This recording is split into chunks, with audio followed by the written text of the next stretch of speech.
Rottinghouse. Our right tackle is Grady Hastert. Our left guard is Nick Allen, and then our left tackle is Corday Kirksey. Now looking at the defensive side of the ball for Rock Creek, our nose tackle, number 51, Wade Rottinghouse. Our tackle is number 65, Grady Hasterts. Our defensive ends, on the right side, we've got number 64, Colt Greenwood, the 5'10", 210-pound senior, has been having a great season so far, as is our left defensive ends. Number 57, we've got Corday Kirksey, the 5'11", 225-pound senior, and that rounds out our defensive fronts. Now our Sam linebacker, we got number 34, we've got Carson Toburin. Our Mike linebacker, we've got number 7, Ezra Spiller. Our Will linebacker, we have number 52, Nick Allen. Then our Bandit linebacker is number 18, that is Caden Payton. Our cornerbacks tonight, we've got number 1, Luke Skinner. On the left side, we've got number 14, Jesse Lyons on the right side. Then our free safety is our 6'1", 175-pound junior. That's number 6, and Noah Valberg. And then to round out the defense, Jackson Pendle back in the starting lineup once again, coming off injury. He was limited to kicks last week. He is playing on the defensive side of the ball tonight. As we look at the field, we're doing our coin toss right now. I've got my man Xander with me. Xander, my friend, so you've been at all 5 Rock Creek games so far on the evening.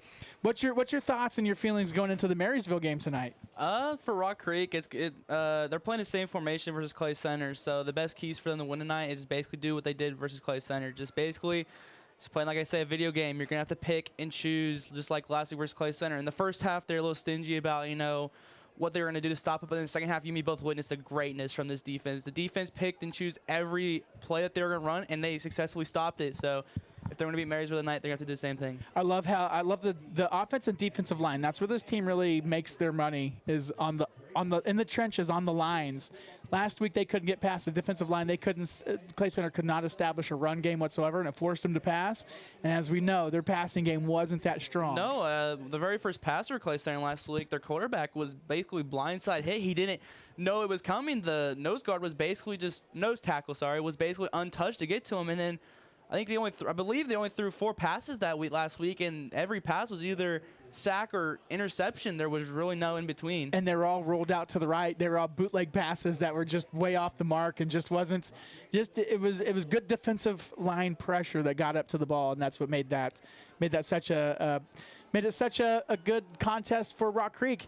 Now, looking at the offensive side of the ball, Zion Bell having a great season. What's your thoughts on the offensive side? Offensive side, yeah, just like you stated, the running the rock this season has just been really good.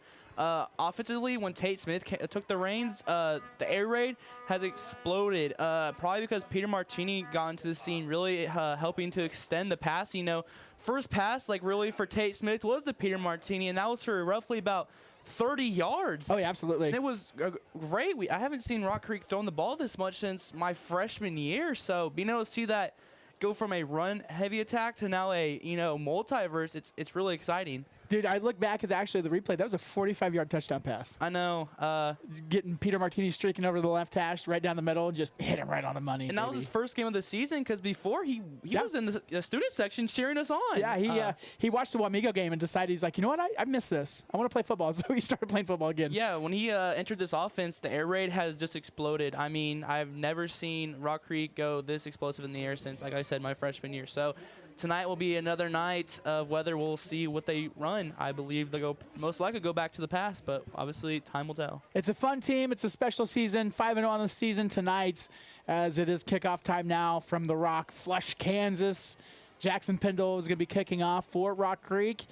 Of course, Marysville coming into tonight, 0-5 on the season, but it's an NCKL team. They're hungry. They're going to be fighting, and they're going to want to come out for this awesome victory. You can tell it's October by all the pink that Rock Creek is wearing tonight, as you can see on your screen. Jackson Pendle has got his pink flag, pink gloves. There's some pink cleats out there. It's pink nights. It's breast cancer awareness month, and it's kickoff time from the Rock, as Jackson Pendle's ball is high in the air. It's an end over ender, and it is returned by Marysville to about the 25-yard line. We've got a whole host of Mustangs that were on top of that. And as Marysville's going to take the ball over, first down and 10 from their own 25. Yeah, Grady Schrodel in this offense gets to come out here, and Compared to last week versus Clay Center, Marysville, they run the same offense, so I would like to see what they're going to do since they've obviously watched film and seen that this Rock Creek defense is no defense to mess around with. You know, they're agile. Absolutely.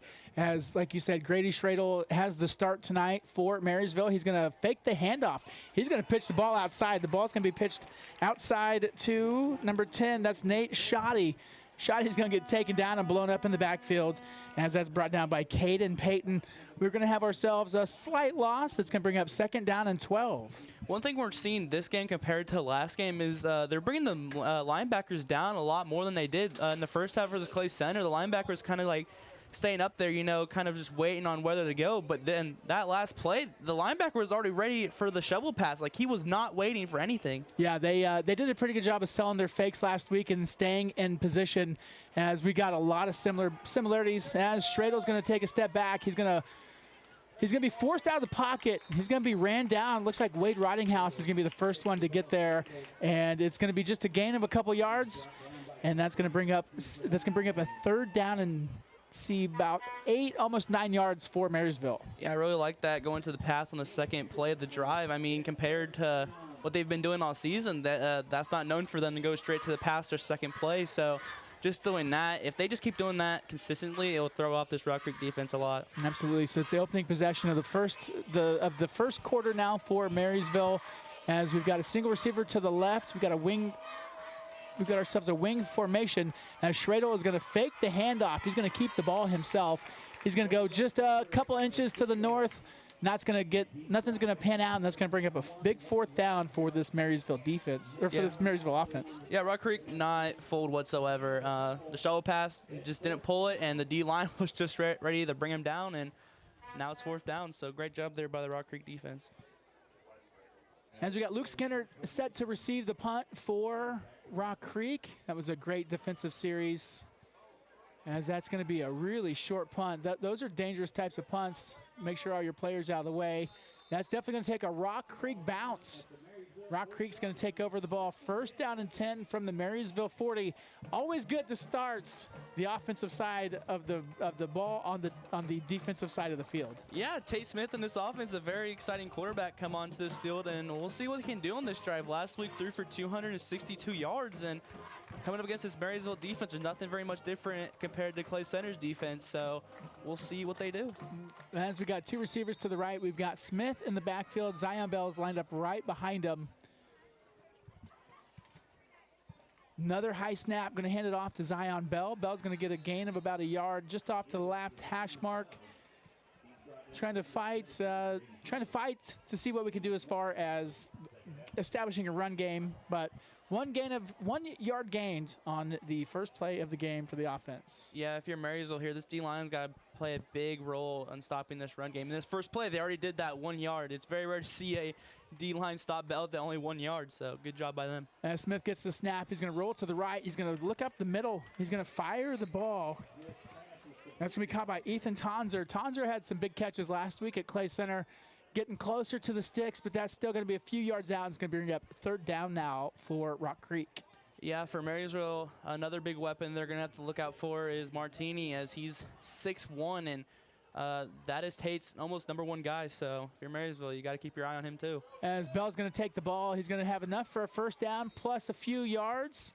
He's going to get in pretty safely past the 1st down, get down to the 28-yard line. So a huge 1st down for Rock Creek. And we have an injury on the field. Number 4 for Marysville has just gone down. So officials timeout. So that's looking at our roster. That's Brody Lawrence, the 5'9", 140-pound senior, down for Marysville, as they are going to step aside, and so will we, my friends.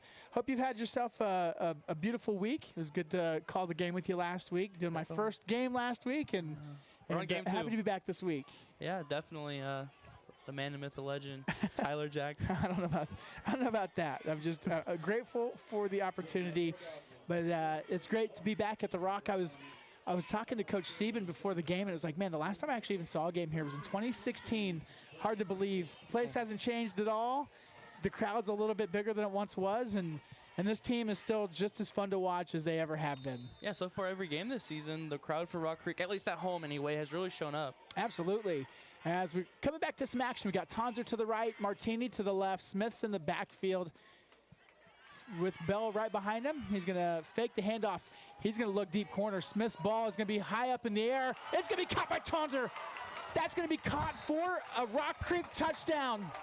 I cannot emphasize this enough. You cannot leave Martini on a 1v1 coverage. I mean, this man is mossing guys. Like, you can't teach that. It's just absolute skill. And the guy was tackling him.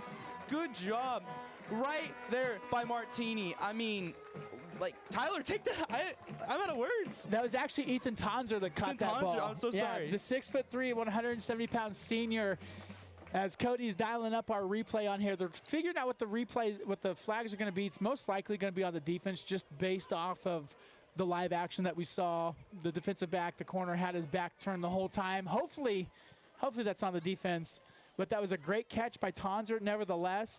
But, buddy, I feel your emphasis on that. Martini, Tonzer, both had huge catches last week, but we can't understate how great of a ball that was by Tate Smith. Yeah, a little bit underthrown, but I mean, if it would have gone a little bit further, it would have been thrown like out of bounds. But I mean, a little bit behind, was able to turn around and come back and catch that with a defender basically tackling him. And they're going to call pass interference on the defense. Of course, Coach Sieben's going to decline that penalty, and that's going to be a touchdown for Ethan Tonzer. That was but another flag was thrown. They're going to throw a unsportsmanlike conduct on Rock Creek. Probably a little celebration after that, getting a little lippy, and they're going to be applying that one to the kickoff. So, but nevertheless, at least the touchdown lands. Yeah, the one thing that really kind of hurt Marysville there on defense was the punt. We only went for 15 yards, and I mean, when your punt is only 15 yards and your defense is packed to. As we go to the replay now, as the extra point was good by Jackson Pindle. Here's the instant replay. As we got fireworks high over the rock, baby. As we're getting the replay going. Maybe. Hey, big shout out to Backroads Production, our executive producer, Cody Liming's the man. Try to get that replay pulled up, but hey, you know what? It's YouTube, so you can dial it back just a smidge if you wanted to. Hey, no worries at all, Cody. Thank you so much for everything that you do. Cody, of course, Cody Liming, Backroads Production, started this baby from scratch, and he's a Rock Creek graduate himself, and he does a great job with these games. 8:25 left in the first quarter from the Rock. It's already Rock Creek 7-0, Xander, my friend. Defense, 0-3 and out. Offense comes out, couple plays. And just like that, it's already 7-0. Yeah, with Tate Smith running the offense, I mean, the play action is more daily than ever. I mean, that touchdown was a play action. The defense kind of crashed down there thinking of a run. And, you know, we have Ethan Tonzer running up the field for, I believe it was, a 25-yard touchdown, so great job there. Yeah, that was an excellent pass. Like you said, a little underthrown perhaps, but it was a great catch. I mean, Ethan being a 6'3" defender, and his cornerback was 5'10" on top of him, so having that 5-inch advantage really paid off right there, and a great catch in the corner of the end zone. As Jackson Pindle, our awesome kicker, is lined up to kick the ball off. We'll give the ball back to Marysville, another chance, and it'll be another chance to see how well this defense does.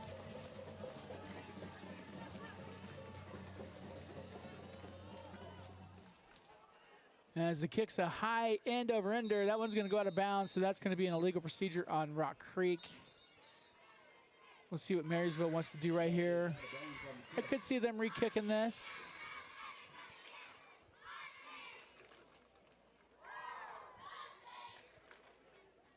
As we got a lot of cheerleaders in attendance tonight. You gotta love Potawatomi County. There's a lot of dance studios around here. And yeah, we got a lot of youth cheerleaders. I'm sure you could probably hear coming through the microphones as we got the windows open at the press box here at the Rock. As it looks like they're gonna, are they gonna be re-kicking? Looks like we're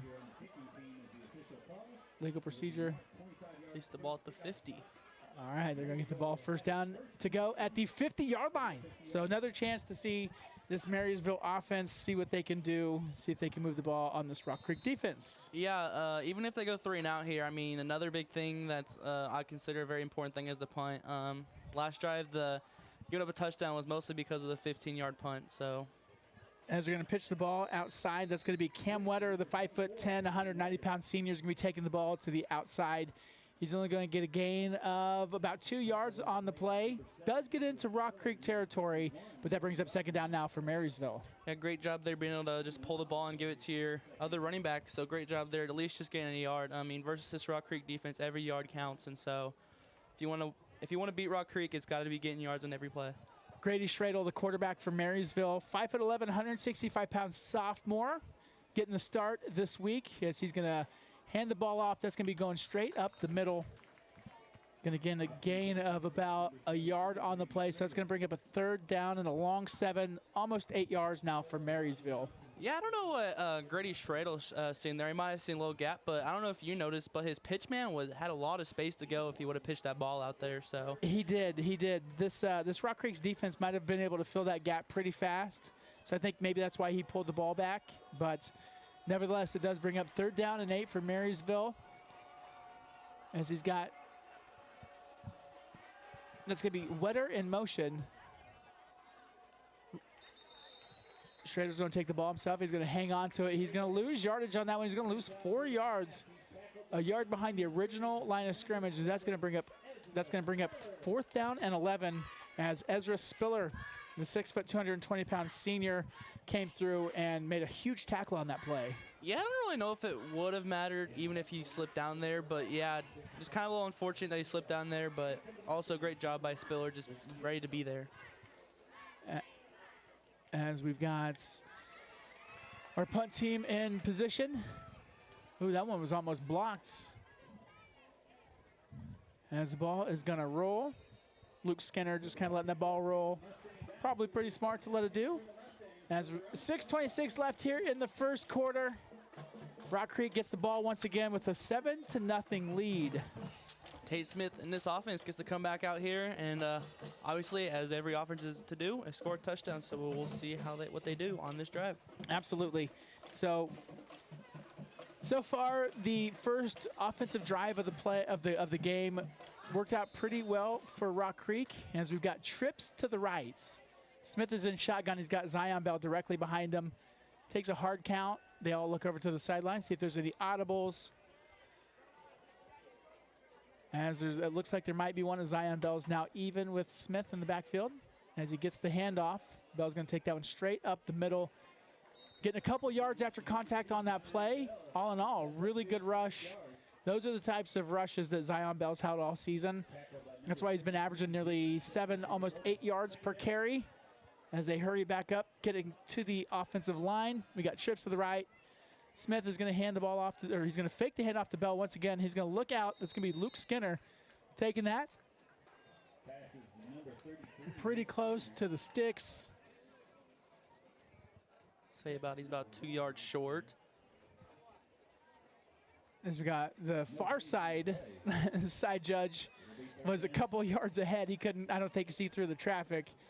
But that's going to bring up third down, and it's going to be 2 yards to go. Yeah, great job there, just making the whole Marysville defense kind of think there was a run, but, I mean, having the extra cornerbacks there able to bring down Skinner. So great job there by Marysville. Absolutely. As Zion Bell gets the ball, once again, he's going to have enough yardage for a first down. Gain a 3 on that play. As we're going to keep the sticks rolling, going to keep the clock rolling, and keep this drive alive. Great job there by Bell. Just find a little gap to fit through to get that first down. If you're Marysville D-line, you're kind of expecting a little bit more physicality on this O-line, but overall they're doing really good at stopping this run. Trips to the right. Smith is going to fake the handoff to Bell. He's going to throw this far. It's going to be about 5 yards too far outside of the outstretched hands of Peter Martini. All in all, it's a pretty good-looking pass, just a little bit too far. And Martini actually had a little step up on his mans, so he might have been able to get a good catch had it been a little closer to him. Yeah, I'm really liking where Tate's going with this ball. I mean, I see the vision. It's just a little bit overthrown there, but overall, love where he's going. I mean, you have a 6'1" wide receiver going up against, I believe, 5'10" cornerback. So take your shots when you can. Yeah, absolutely. So we got some pretty tall receivers. 6'1" for Peter Martini, 6'3" for Ethan Tonzer. I mean, even Luke Skinner at 5'11", Ezra Spiller, our wide receiver, at 6 foot. They do have some big height advantages over 5'11", 5'8", 5'10" receiver or cornerbacks and safeties for Marysville. So we do have a little bit of a height advantage tonight. As we got single receivers on both the left and the right, they're going to hand off the ball to Zion Bell. Bell's going to get around the corner. He's going to get stopped up in the backfield. He's going to lose a couple yards on that play as he's going to be brought down by number 24. That is Cam Wetter for the Bulldogs. Yeah, he kind of bounced off his left tackle there, and then when he bounced off, it just kind of gave the Marysville some more guys to come in, help bring him down. A little unfortunate there, but just great job by this Marysville D-line, just forced him to have to go out wide. Yeah, Marysville defense was certainly there in anticipation for Bell to come outside on that play, as that does give a couple of yards of loss on that, so it brings up 3rd down and 12 now for Rock Creek, as there's another high snap, but Smith is going to look to the right. He's going to hit Martini in the hands, but Peter's not going to be able to bring that ball inside, so that's going to bring up 4th down, and the punt unit for the Mustangs comes onto the field. Yeah, great job there by number 5, the cornerback for Marysville, just not making pass interference, but just coming in at the right time and being able to swat that ball away from Martini. So great job there. I mean, can't do any better than that. Absolutely. That was a pretty good defensive possession for Marysville. They did allow 1 first down for Rock Creek, but on the second attempt at a first down, they really did have a nice little shutdown defense, and it's going to force Marysville it's going to force Rock Creek to punt the ball. As Jackson Pendle is back to kick. If you're Marysville here, you're one of the lucky few who actually got to stop Rock Creek with more than just 5 yards to go. Absolutely, but that was an absolute booming kick for Pendle, as it's going to be returned by J.T. Becker for Marysville. It's going to get a nice little return on the play, where Marysville will take over 1st down and 10 from their own 42-yard line. Brady Schroedel in this offense to come out here, and if you're Schroedel here, you're looking to be able to score a touchdown here. I mean, you're down by 7. Defense coming up with a 3-and-out. A touchdown would be really immaculate here for this Marysville offense. No, it absolutely would be, and if they want to have they need to score probably on this drive right here to have a good shot at getting back into this ball game, as that's going to be a huge stiff arm. Grant Hafley, our halfback, our fullback, the 6 foot tall, 170 pounds senior, coming through and absolutely throwing a stiff arm like you haven't seen, having a huge rush, the longest rush for either team on the game tonight. That gave me Cam Scadaboo vibes right there. It kind of did. He puts his hand out, slams him down to the ground, and he's still looking for contact. Even when he went out of bounds, he still took someone out with him. Yeah, he was saying no, sir, on that one. That was a great play, as they're going to give the ball off to Hafley once again. He's going to get met with a host of Mustangs this time. Not going to get any gainage on that play, but, man, that was you don't see that in the offensive – you don't see that in the high school ranks very often, to see a – stiff arm get thrown like that and just blow up your defender. But Hafley did a great job on getting that first down. Not so much on the second play, so it does bring up 2nd down and 10. 3:52 from the Rock Creek. 1 for 2 on touchdowns on their offensive touches. Had a huge play, of course, to recap it. Big touchdown in the end zone, or big score in the corner by Ethan Tonzer, from Smith to Tonzer on a pass. They did punt on their 2nd drive of the game, as this is Marysville's 3rd time of touching the ball, as Schradel is going to look for Eli Sologic on that play. Sologic's not going to be able to bring that in. Actually, sorry, that's Brody Lawrence, correction on that. And that incomplete is going to bring up 3rd down and 11 now for the Bulldogs offense. Yeah, one thing that kills Marysville here is they had really one explosive play, and now they're kind of stalling out. And for Rock Creek, that is what they're looking for. If you're Marysville, that's not what you're kind of looking for. Yeah, absolutely. But they're still on the Rock Creek side of the field. So from the 25-yard line, lined up in the wing tee sets, as Schradel is going to hand the ball off to Cam Wetter. Wetter's going to go straight up the middle, get close to the sticks, but not quite. It's going to be a gain of 8 yards. It's going to bring up a 4th down and about a long 2.5, 3 yards to go. And Marysville has a pretty big decision to make right here. I believe they're going for it. I do really like this decision so far, just because of how this drive is turning out for them. Yeah, absolutely. It's in their advantage to go for it. They're really not going to lose a whole lot if they don't gain it. It's much like kind of like a punt from the Rock Creek 17-yard line. So we'll see what happens right here. So we got a 4-man front for Rock Creek lined up as Wetter is in motion. He's going to go back to the line of scrimmage. Schradel's going to check the defense. He's going to hand the ball off. That's going to go straight back. Man, that's going to be another one to Hafley. Hafley's going to get the 1st down and more. He's going to get within striking distance for Marysville before being brought down. That is going to be a 1st down. That's going to be the first down and goal for Marysville tonight, and it's going to be from the 9-yard line. So far, this offensive line for Marysville is doing their job. They're making the gaps for this running back to find space, and this D-line just really isn't looking too dominant early on this game. Absolutely, as Hafley's going to get the ball once again. A dive straight up the middle. Going to get a gain of about 3 yards on that play. It's going to bring him 2nd down and goal from the Rock Creek 6-yard line. If you're Rock Creek D-line here, you're going to have to come up big here, as Marysville is in the red zone here. And really, no team this season has really put Rock Creek's defense, this far back.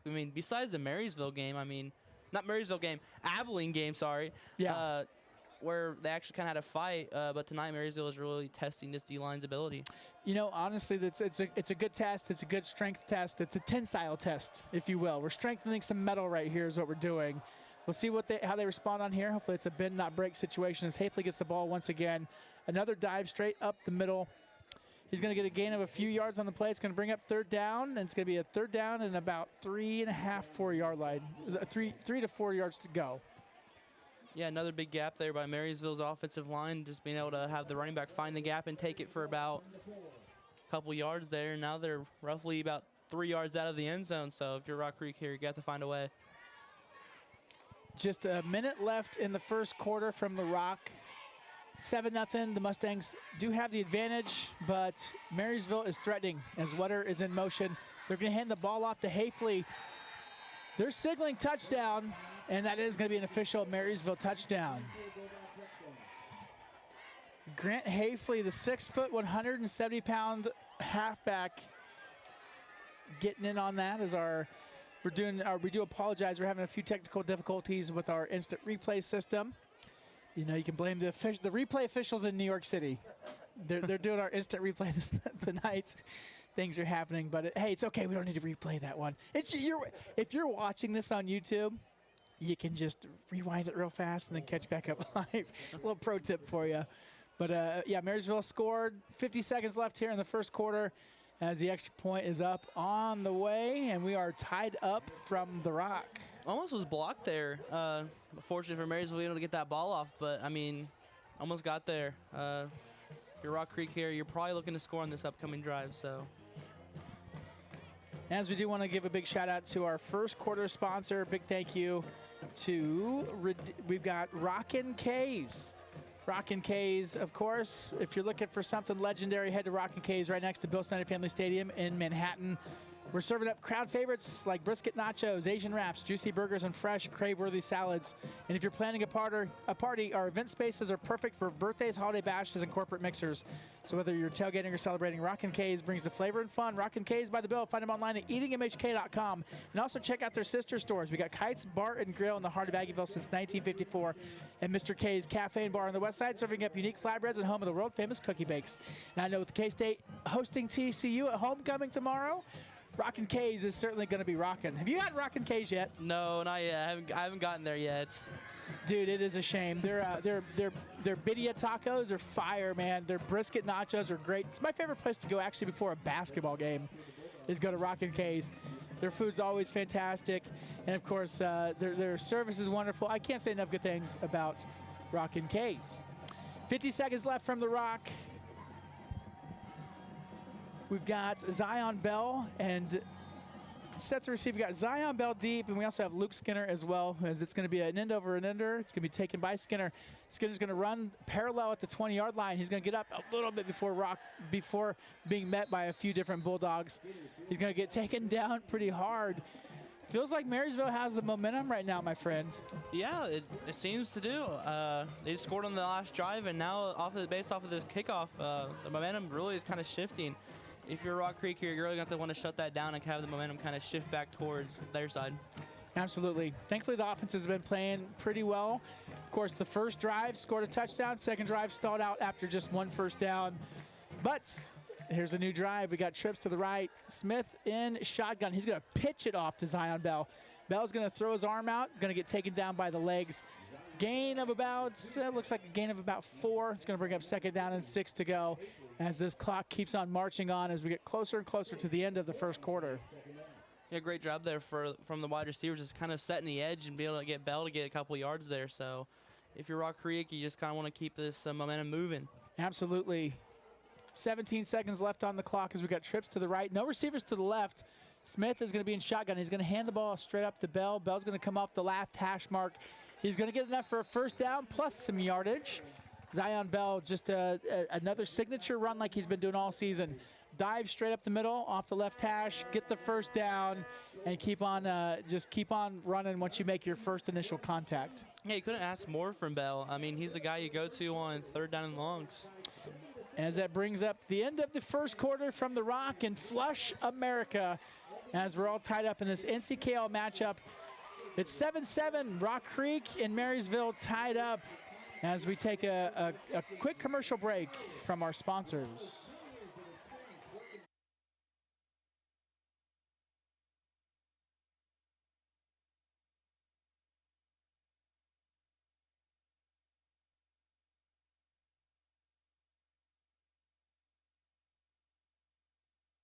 Provides expert services to help your business stay on track. She ensures your books are ready for tax season, avoiding any last-minute stress. Call Cheryl for a free consultation at 785-506-4008. Reliable, professional, and affordable bookkeeping services you can count on.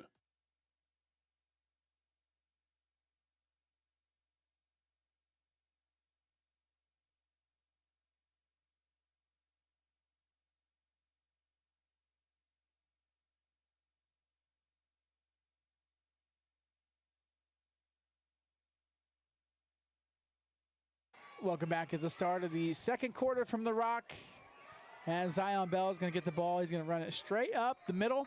As we're going from south to north this time, gain of about 6 yards, going to bring up second down and 4 to go for this Mustangs offense. These long runs, I mean, he's bound to break one for a long touchdown, and she's just one tackle away from one. So good run there by Bell. Absolutely, as we got 2 receivers to the left, 1 to the right. Smith is in shotgun. He's going to hand the ball off to Bell. Bell's going to get some contact off to the right side, get another first down straight up the middle, this time getting into Marysville territory. Another great run from Zion Bell. Yeah, just breaking a tackle and then busting up the field for another, I believe, 10 yards. So just great job there by Bell, just finding a gap, breaking a tackle, and exploding through. So keep that momentum moving. Now, we saw it quite a bit last week. We're seeing it again tonight. This offense has got to get their snaps down. It's getting pretty dangerous. Ryan Wickman, the 5'9", 220-pound senior center, great job, great blocker. We've had high snaps all evening, so we've got to get those down just a smidge. Otherwise, this offense is playing pretty well. As we've got Skinner in motion. They're going to fake the handoff to him, give the ball to Bell. Bell's going to go straight up the middle.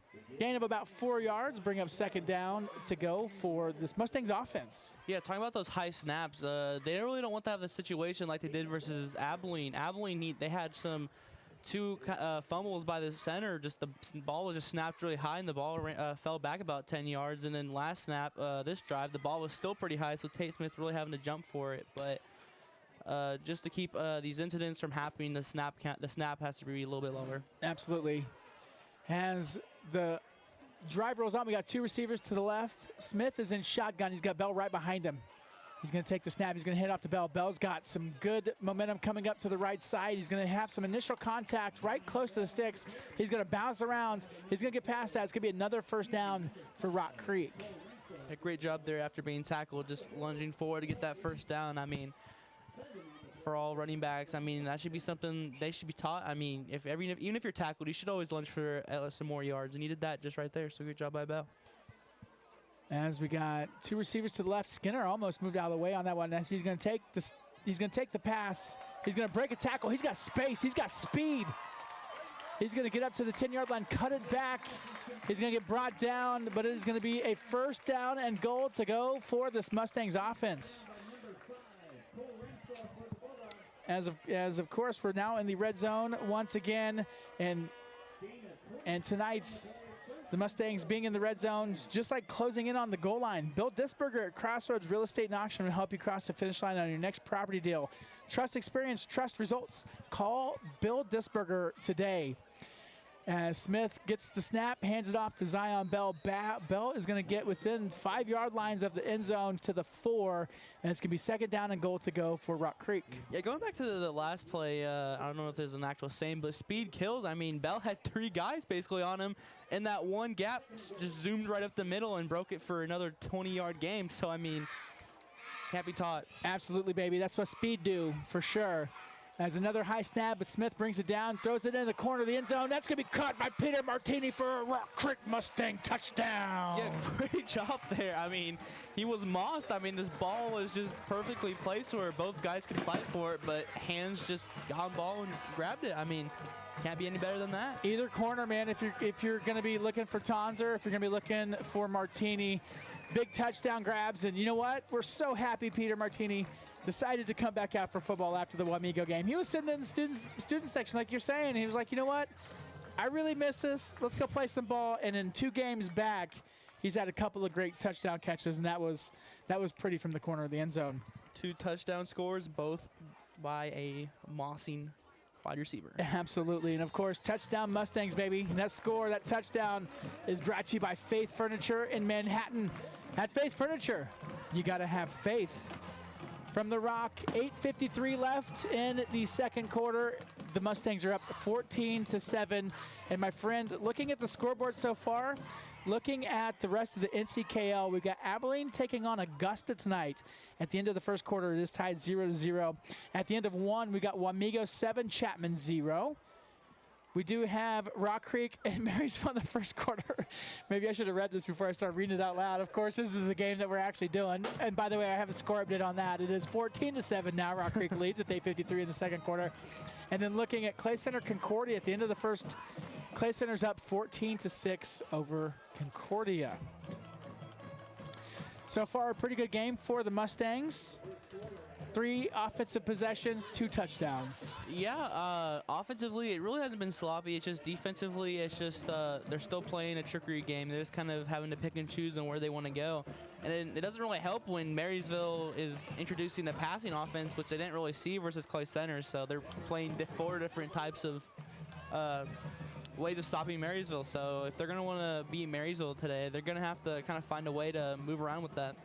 Absolutely. And we do want to give a big shout out to our friends Sunflower Consulting and Bookkeeping, the official second quarter sponsor of Rock Creek football. As Jackson Pendle is back to kick off the ball for the Mustangs. Jackson Pendle, pretty solid kicker tonight. We're happy to have him cleared to play defense tonight as well. Overall, pretty solid player for the Mustangs, as this is a long, deep over-end kick. It's returned by Marysville. It's going to get not quite to the 25-yard line. That's where the Bulldogs will take over, first down and 10. Great little run there by Marysville, able just to get a couple extra yards. I mean, playing Rock Creek, any yards are going to matter. I mean, it could really change the outcome of the drive. I mean, starting from your own 20-yard line compared to starting from your own 25-yard line is big difference. Absolutely. As JT Becker had a good return on that play for the Bulldogs. They'll take over now. First down and 10, 8:46 left here in the second quarter from the Rock. We've got 5-0 Rock Creek against 0-5 Marysville, but so far the battle of the evening tonight you can't tell what any team's record's been. Marysville's been playing pretty good against Rock Creek as the defense is going to swallow.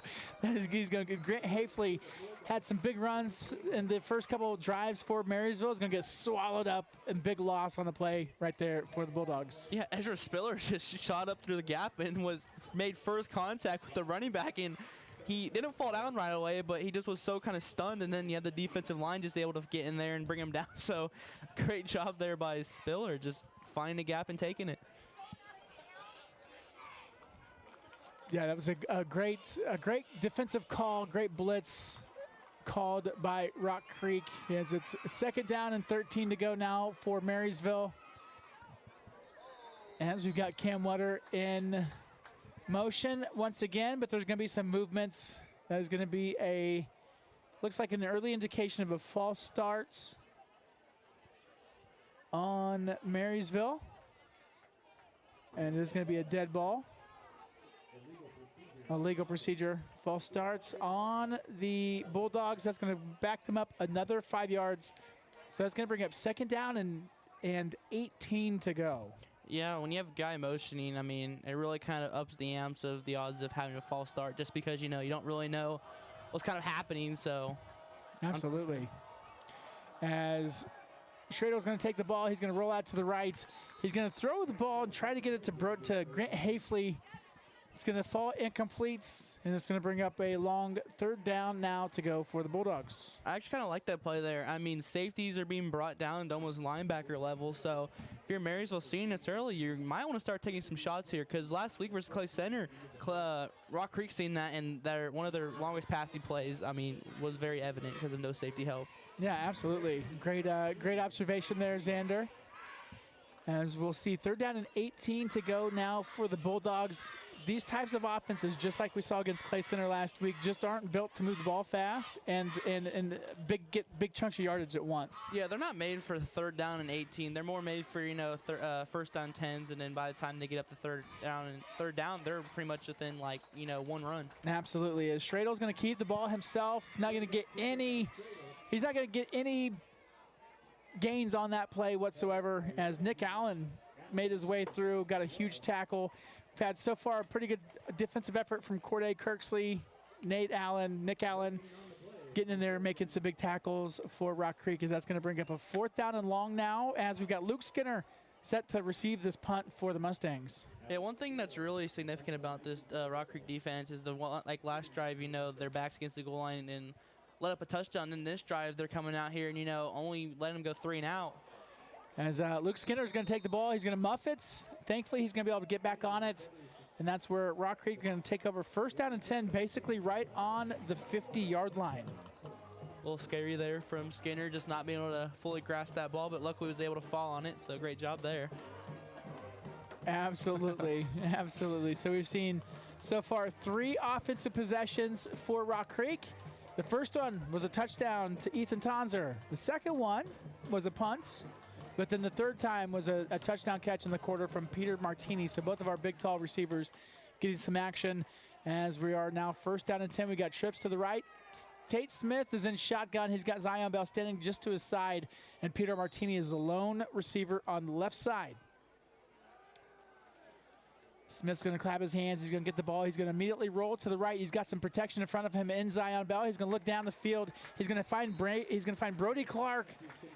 That's going to be a great catch, a great pitch and catch, and that's going to be a 1st down and 10 for the Mustangs. Yeah, we talked a lot about Brody Clark last week, as that was basically Tate Smith's third down and long type guy. I mean, he went to him every time, and he was 3 for 3 with Brody Clark. And right there, Brody Clark finding the gap and sitting down. I mean, young wide receivers don't really, do that. They find a gap and they get kind of squirmish, but there he just finds a gap and sits. Absolutely. As they're going to fake the handoff to Zion Bell. Smith is going to be passing the ball to Valberg. Try to get it to him, but that's going to be, Luke Skinner. But that is going to be an incomplete pass, and that's going to bring up 2nd down and 10 to go.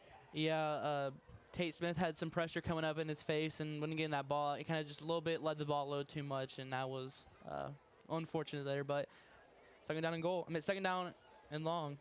So we'll see what they do here. From the 40-yard line now, 6:45 left in the second quarter. As Smith is going to get the snap, he's going to hand it off to Bell. Bell is going to almost break through. Man, there was just a couple of defenders in his way between him and the end zone. But Zion Bell, man, getting the ball, and he's going to get another huge first down and 10 for the Mustangs. Yeah, like I said earlier, Bell is that guy where he's one juke away or one breakaway tackle away just from taking it, and just unfortunate. Yeah. Oh, yeah. I mean, he could score literally every single time he touches the ball. I mean, he truly is him pretty much. As you got Luke Skinner in motion, he's going to get right in front of Bell. Bell's going to get the ball this time. Bell getting real shifty, man. That's just where he makes his money. He's going to get inside the red zone. Once again, he's going to be getting inside the Crossroads Real Estate red zone based off that shifty shift, man. Zion Bell's such a fun player to watch. Yeah, Bell's one of those rare backs that's an elusive back, but also has a tank back built in him too. You know, he does. He's strong, but also very elusive, and is not afraid to drop that shoulder, as we just witnessed last play. As the Mustangs are in the red zone, just like closing in on the goal line, Bill Disberger at Crossroads Real Estate and Auction can help you close your deals. As we have a wide open Brody Clark. I don't know if you could get much more wide open than that, as that is going to be a Faith Furniture touchdown. As a huge pass from Tate Smith to a wide open Brody Clark results in another Rock Creek touchdown. Yeah, I was getting a little worried there. I was staring at our screen, and I seen Brody Clark waving his hands in the end zone. And, yeah, I didn't know if he was going to take a shot at him, but then he threw the shot at him. So great job. Comparisons from a little bit both from compared to the Abilene game to now, they're really looking for the targets and finding the open targets and being able to score. So great job. Yeah, that was certainly a defensive breakdown for Marysville, as wide open as Brody Clark was. But those are the types of plays that you'll take all day long. And of course, once again, thank you to our good friends at Faith Furniture all season long, your official touchdown sponsor. Of course, those scores all season long brought to you by Faith Furniture. At Faith Furniture in Manhattan, you've got to have faith. And you also got to love seeing those fireworks going off from the Rock as we're scoring another touchdown. 21-7 now, 5:50 left in the second quarter. Yeah, if you're Marysville here, touchdown is almost like needed. If you want to stay in this game, they don't get the ball in the second half either, so they're going to want to be able to score this drive or at least one more time this half. Rock Creek is a very punishable team that will punish you for not scoring and giving them the ball. So if you're Marysville, important drive. Absolutely. So four offensive possessions for Rock Creek. Scored on the first one. I mean, our receivers are getting some action tonight. You know, Zion Bell had 3 touchdowns last week. He's been having some pretty good rushes tonight. We've had Tonzer score a touchdown. We've had Peter Martini score a touchdown, and then we just saw Brody Clark score a touchdown. So 3 wide receivers, 3 touchdowns out of 4 possessions. So far, Mustangs offense is heating up, baby. And they were all tall for wide receivers as well. I'd like to see Bell break away in a rushing touchdown so far this game. Yeah. I mean, there's been 3 opportunities so far where he's busted, 20-yard runs, but then, a Marysville player was just right there to be able to stop him. So we'll see how Marysville will do on this drive. Well, do you have him on your DraftKings parlay? DraftKings parlay. If we have a parlay, well then hopefully we'll be getting him getting some touchdowns. You're gonna be having that. So if you got Clark, you got Tonzer, you got Martini on your parlay, man, you just need Bell and you're making money tonight. Of course, Keisha does not allow sports betting, so just a quick disclaimer on that. That was just a joke. As the kickoff is going to go out of bounds right now. Or did they blow it dead before?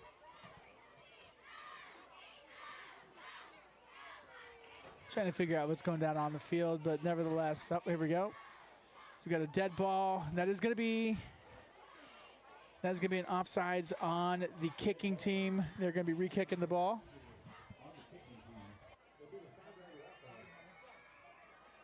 I'll say if you're Rock Creek, penalties have been your biggest weakness. Penalties have really kind of hurt Rock Creek throughout the games. But so far, this will be Rock Creek's first penalty of the night, so keeping the laundry clean has been so far good. As we're going to be re-kicking the ball now. 5:50 left in the second quarter. 21-7 Rock Creek so far with the advantage tonight. Rock Creek, the offense has been playing pretty well. Defense has been playing pretty well as well. Marysville has gotten pretty close to scoring, but Marysville scored once, but being held a couple other times as well. As we have Jackson Pendle, a beautiful kick to the 15, returned by Marysville. It's going to be returned by JT Becker. He's going to be met by a whole host of Mustangs. He was picked up off the ground by Caden Payton there on the return, and then another player came to act to just help him bring him down. So just a great job there by the Rock Creek. Yeah, we had Caden Payton and also Declan McKinney on that one, making a big tackle for Rock Creek. As Marysville will take over now, 1st down and 10 from the 26-yard line. As Eric Tim also got in on some of that kickoff tackle action as well. For Marysville, Schradel's going to keep the ball. Not going to get any gain on the play.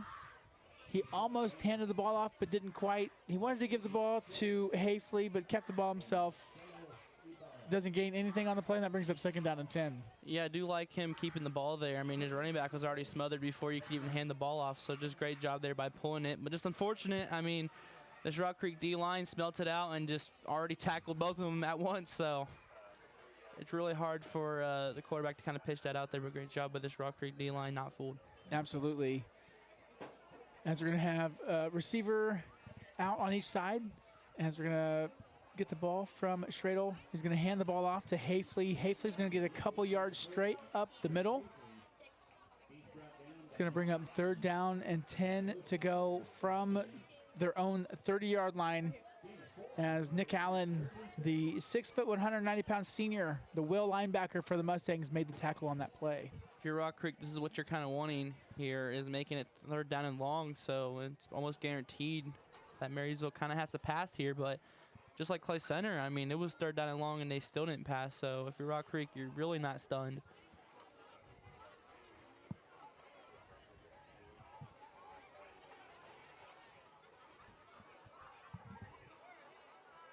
As Schradel is going to hand the ball off to Hafley. Hafley's going to get straight up the middle. Not much of a gain on that play. Brought down, no gain on the play. And it's going to be tackled by Grady Hastert. Also, Marcelo Ibarra and Ezra Spiller combining to make the tackle on that play for the Mustangs. 3:56 left in the 2nd quarter. Brings up a huge 4th down for Marysville, and their punt team is coming onto the field. Yeah, Ezra Spiller's been a little bit everywhere tonight, from bringing up an excellent blitz to just helping bring down a player. So if you're a middle linebacker kind of fanatic guy, you just really love where Ezra's been tonight. As the ball is returned by Owen Geyer. Not too much of a gain on the play, but Mustangs took over now, 1st down and 10. As Tate Smith in the offense gets to come back out and lead the drive.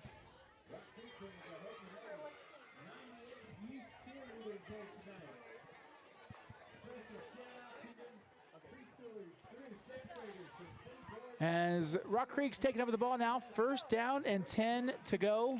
We got trips to the right, single receiver to the left.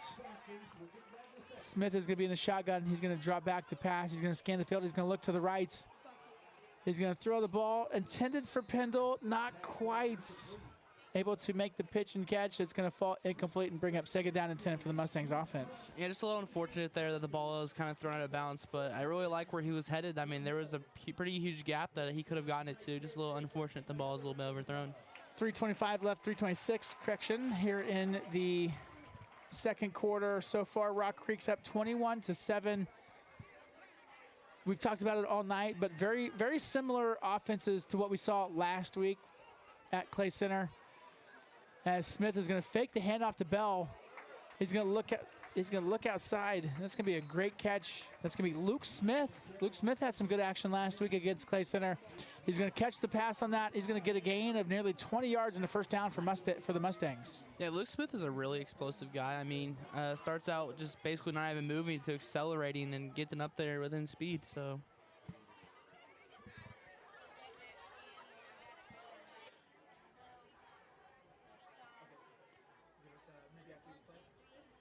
As we got trips to the left, Smith is going to take the ball. He's going to hand it off to Bell. Bell is going to get a few yards after contact, getting closer to the sticks. Gain of about 8, almost 9 yards on that play. So another great run from Zion Bell.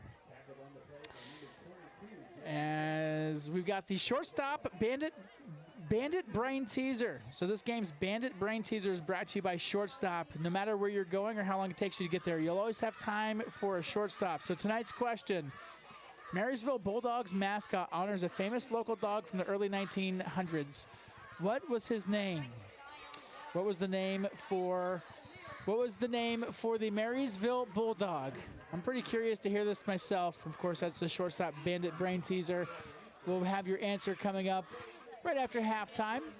And Zion Bell gets another huge first down for the Mustangs.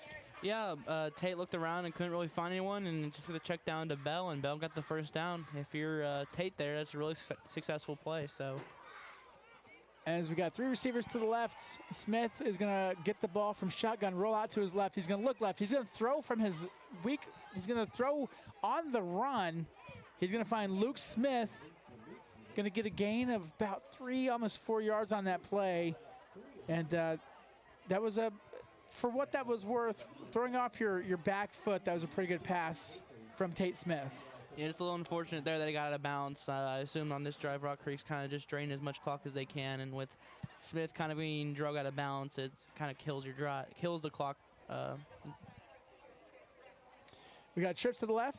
We got Luke Smith in motion. They're going to fake the handoff to him. They're going to give the ball to Zion Bell. Bell's going to go right up. He's going to get a couple extra yards after contact. Wanted to break through, didn't quite get that done, but he did get another first down, so the ball's going to keep rolling. It's going to be another first down now for the Rock Creek offense, as Brody Lawrence, the Bandit linebacker from Marysville, snuck in, made the tackle on that play. Yeah, the only real way to stop Bell is really go for his legs, and we just seen the safety do that right there, just come down and just pretty much go for the legs, be able to bring him down. So great job there by the safety, just one tackle away from Bell taking it to the house. As Smith grabs the ball from shotgun, he's going to look. He's going to find Jackson Pindle in the end zone, and that's going to be another Rock Creek Mustang touchdown. Yeah, tonight it's just been a wide receiver showdown. I mean, Tate Smith is finding his wide receivers, and all these passes have been pretty much, except for the Brody Clark touchdown, of course, have just been really just kind of, here's the ball. If you want it, Marysville, you're going to have to earn it. And so far, Rock Creek has not really gave Marysville the opportunity to earn it. Absolutely. And that score tonight and always brought to you by Faith Furniture in Manhattan. You've got to have faith. So 4 touchdowns now for the Mustangs. 4 different receivers getting in on some touchdown action. Trivia question for you. Here's another fun little shortstop Bandit Brain Teaser. Not the official one, but a different one. Who are the 4 receivers tonight that have had a touchdown for the Mustangs? Do we have to go in order here, or just go off of just what we scored? Well, fling them out, baby. Okay. However you want to do it. I'm gonna try to do it in order. So number 1 was Ethan Tonzer. That was the Moss touchdown with the pass interference. Second touchdown was the Peter Martini, which was another Mossing touchdown. Third one was the Brody Clark, basically wide open. Bro was waving his hands in there, and his last one was by Jackson Pendle, pretty much just mossing the defender once again. So. That's all 4 I know of. I know Randy Moss is from West Virginia, but he is very present tonight in Flush, America. Minute 57 left. Rock Creek's up 28-7. We're gonna hear a quick message from our sponsors. Price Physical Therapy, a new clinic located in Wamego. They specialize in orthopedic rehabilitation following total joint replacements, arthroscopy procedures for ACL, rotator cuff, meniscus, sports rehab, and injury prevention. They individualize care and treatments of athletes at every level and work with the athlete from initial injury until they return to play, including strength, endurance, agility, and coordination drills. Experience the difference with Price Physical Therapy. To schedule your appointment, visit pricephysicaltherapy.com.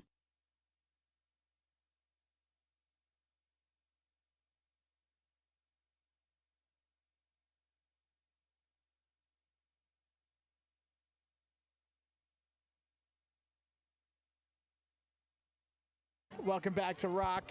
Welcome back to the Rock in Flush, America. $1:57 left here in the first half. It's all Rock Creek all evening, 28-7.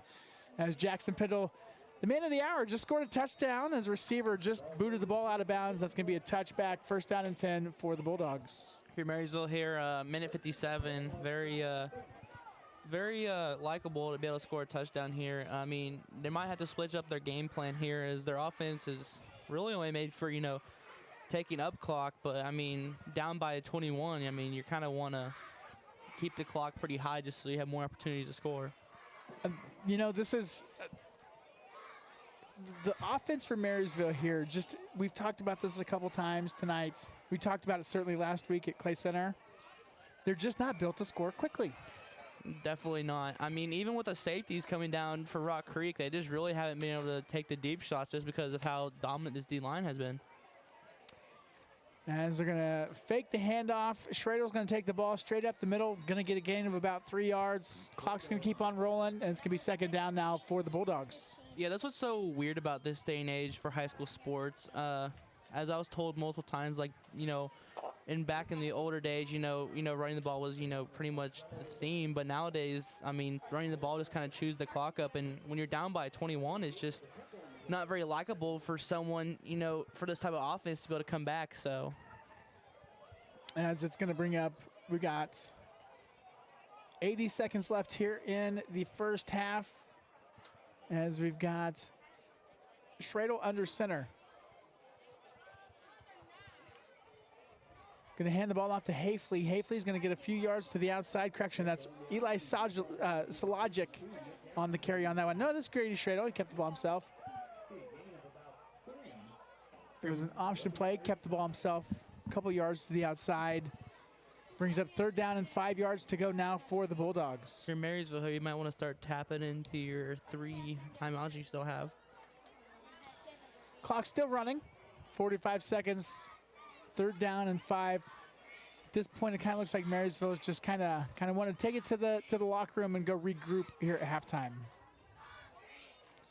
As Ezra Spiller shows a little bit of pressure, our Mike defensive linebacker. As he comes in, it's actually going to be Spiller that makes the stop on the play. A little bit of foreshadowing on that play, perhaps. As we got 22.2 seconds left in the first quarter, or in the first half. There's going to be an injury timeout on the field, so it's going to be an officials timeout. And we're going to step aside, take a timeout ourselves. You're watching exclusive coverage of Rock Creek football. Overwhelmed with receipts, invoices, payroll, and balancing your books? Keeping your financial records organized can be time-consuming and confusing. Contact Cheryl with Sunflower Consulting and Bookkeeping. She provides expert services to help your business stay on track. She ensures your books are ready for tax season, avoiding any last-minute stress. Call Cheryl for a free consultation at 785-506-4008. Reliable, professional, and affordable bookkeeping services you can count on. Welcome back to the Rock. Flush, America. Flush, Kansas. 22.2 seconds left. It's been all Rock Creek all evening. 28-7. The Mustangs are leading the Bulldogs in this big NCKL matchup. If you're Rock Creek here, 22 seconds, very liable to be able to get into field goal range as long as Tate is able to find his targets. So would not be shocked to see Rock Creek start busting into their 3 timeouts they have too. 4th down and 5 for Marysville. Kind of curious to see what they're going to be doing on this play. I mean, we got Luke Smith and Luke Skinner in the backfield for Rock Creek to see if they're going to be returning the play. And sorry, that's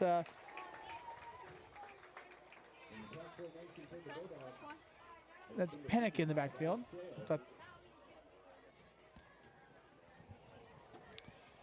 As it looks like, yeah, Marysville's going to be punting the ball here. As there goes a snap in the backfield. Ooh, that was dangerously close. Corday Kirksey almost blocked that one as Luke Skinner calls for a fair catch. Catches the ball with 16.5 seconds left from the Rock. The Mustangs are going to take over 1st down and 10 now from their own 44-yard line. If you're Tate Smith here, if they're assuming they're trying to get a field goal here, you're going to have to, snap and find someone pretty fast. I mean, 16 seconds, that clock will start ticking off. I mean, they could just go deep. I would just go for a home run here. Go to one of your three tall wide receivers. I guess you had 4 of them that have scored tonight. Just go deep with one of them. Just heave the ball down, see what happens. You really don't have anything to lose, but everything to gain. See what happens. As Tate Smith is going to take the pass. He's going to look downfield. He's going to go to a safe route. He's going to look outside to Zion Bell. Bell's going to get a quick little shifty moon. He's going to break a tackle. He's going to keep running. Clock's going to keep going. He's going to fall down out of bounds as the official calls it. 4 seconds left 4 seconds left. Rock Creek is going to have the ball. First down and 10 from the Marysville 48-yard line. Yeah, a little unfortunate there. I do like where Tate went, but for Bell, I mean, you kind of have to go down here if your intentions are kind of scoring. Do love the fight in him, just a little unfortunate that it didn't go down. Because I took off about another 6 seconds off the clock. If he just would have went down, that would have saved them. They would have about 10 seconds to get one more playoff. But 4 seconds, I mean, like he said, I would not be shocked to see a shot go to one of these 3 tall wide receivers. Well, right there, I mean, you could see right there on Tate's face, he was one to heave the ball downfield, just didn't quite have anything out there, so he just took the safe route, found his mans, found Zion Bell in a wheel route, and Bell doing what he does, just making moves, making money, cashing checks, getting first downs, as they're coming back in after this timeout break. I'm kind of curious to see what the answer to this shortstop bandit brain teaser is. The name of the Marysville Bulldog, I wonder what that, I'm a big Bulldog guy. I have a Bulldog named Happy. Kind of curious to see what this Bulldog's name is. I love a Bulldog's name. If anybody ever tells me they have a Bulldog, it's like, what's the dog's name? Got to figure this out. Plot twist, it's Uga. It is Uga, yeah, there we go.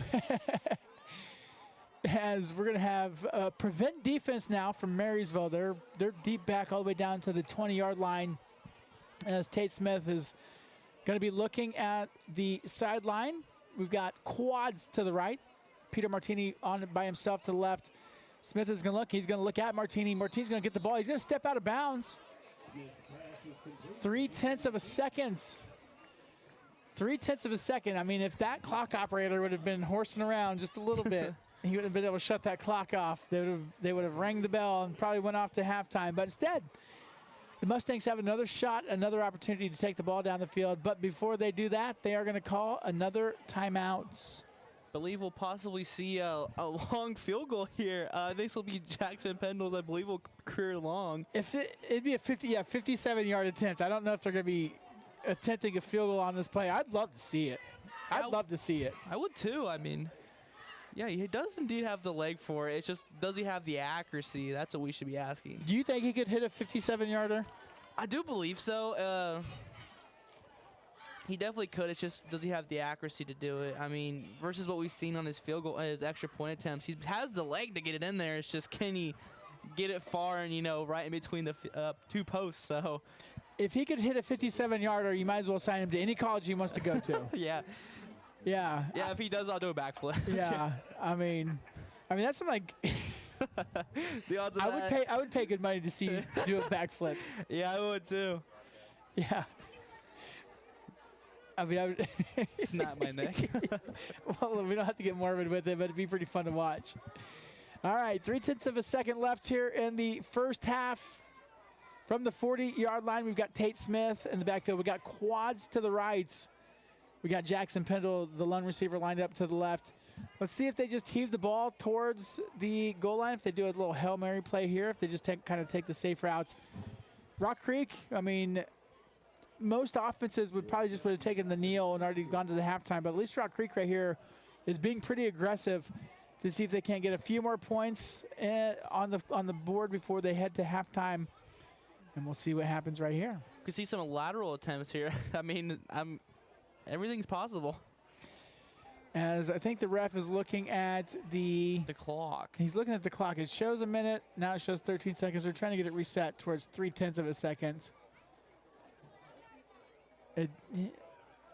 Yeah, maybe they're trying to add some time back on. I'm not quite sure. I mean, they could honestly just put 1 second on it and call it good, because I bet getting 0.3 of it would be kind of tough. As they're showing 10 seconds now. All right, we're getting closer. I think they're trying to put just 1 second on. There we go. All right. They did. They just put, yeah, just do that. Just put 1 second on the clock. We're good with that. 1 second, 0.3, same thing. As we've got Luke Smith going from right to left. So we've got trips to the right, 2 receivers to the left. Corday Kirksey, our left tackle, is looking over to the offensive sideline as Smith is going to take a step back. He's going to throw the ball, and it's going to get batted down at the line. Unfortunate. Batted down at the line after all that, and that is going to be the end of the first half. So far, so good for the Rock Creek Mustangs. From the Rock at the end of 1, it's 28-7. Rock Creek leads the Marysville Bulldogs.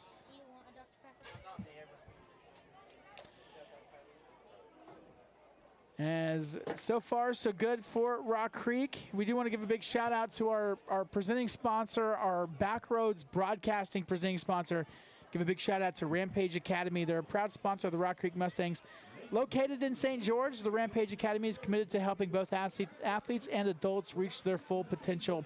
From strength, agility, and quickness training to mental toughness programs, nutrition, education, and position-specific clinics, Rampage offers it all under one roof. Now it's easier than ever to get started. Just download the Rampage Academy app to sign up for upcoming camps and training sessions today. Learn more at rampage-academy.com. Once again, that's rampage-academy.com. Rampage Academy, our presenting sponsor for Backroads Broadcasting. Of course, Backroads Broadcasting, BRB. They are bringing the action home to you. And speaking of BRB, we're going to step aside from halftime at the Rock. Once again, Rock Creek is leading Marysville 28-7.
Once again, welcome back to Flush America.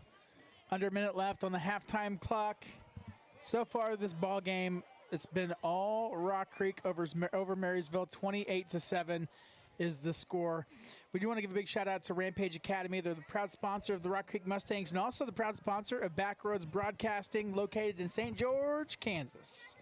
Rampage Academy is committed to helping both athletes and adults reach their full potential, from strength, agility, and quickness training to mental toughness programs, nutrition education, and position-specific clinics.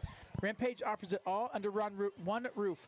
Now it's easier than ever to get started. Download the Rampage Academy app to sign up for upcoming camps and training sessions today. Learn more at rampage-academy.com. Otherwise, go Mustangs.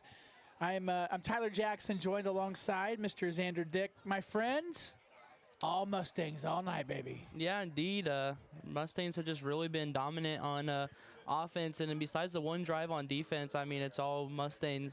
Marysville, the one thing that's really kind of holding back Marysville is just the fact that their offense is just built for sucking up clock, and when you're down 28-7, it's just really hard to come back because your offense is just built to be able to suck in that clock and not.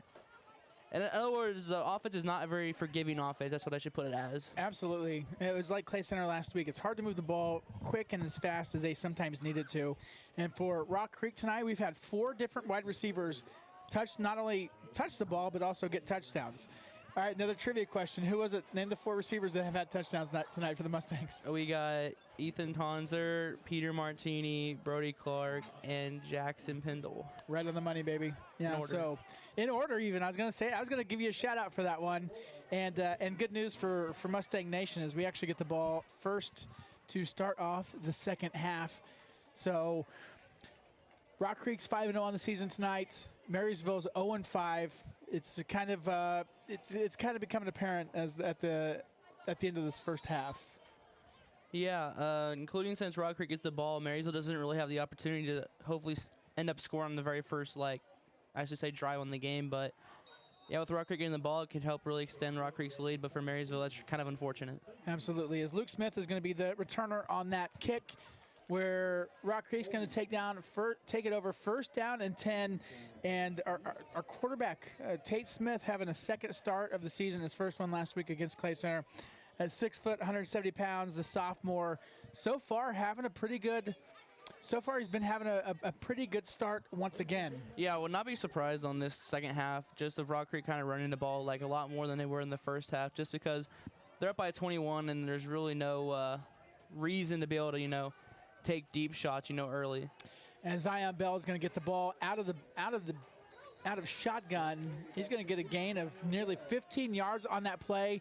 I know you and I, my friend, we've talked about this earlier. We are just waiting on him to just go on his big breakout run and get a huge tutty tonight. I know. We've been waiting. All this game is he's just one tackle away from getting away. He really is. And it's been all receivers all night tonight. We've had – last week, Zion had 3 touchdowns himself at Clay Center and over 100 yards of rushing. Tonight, not quite 100 yards. I mean, he might be if we actually put the pen to the paper, as we're going to see another one. This time, Jackson Pendle, a huge wheel route catch. Another great pitch and catch from Tate Smith, and another first down.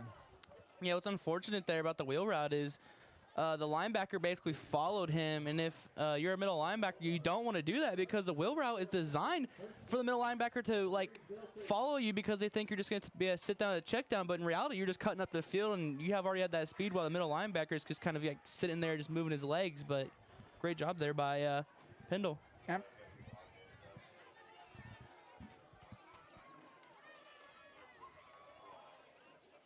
As here goes Zion Bell. There we go. There's our touchdown right there. There's our touchdown. Let's go.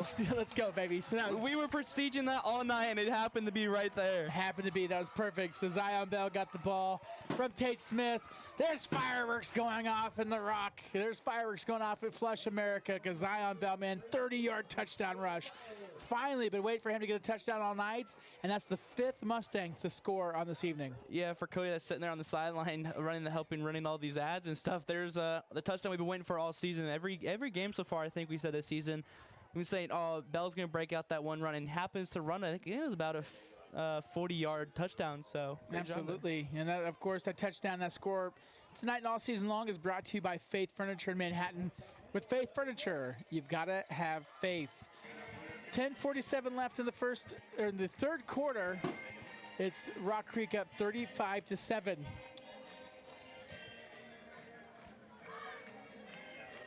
As the third quarter is brought to you by Rockin' K's. Are you hungry for something legendary? Head to Rockin' K's. Right now, next to Bill Snyder Family Stadium right here in Manhattan. We're serving up crowd favorites like brisket nachos, Asian wraps, juicy burgers, and fresh crave-worthy salads. And if you're planning a party, their event space is perfect for birthdays, holiday bashes, and corporate mixers. So whether you're celebrating or tailgating, Rockin' K's brings the flavor and the fun.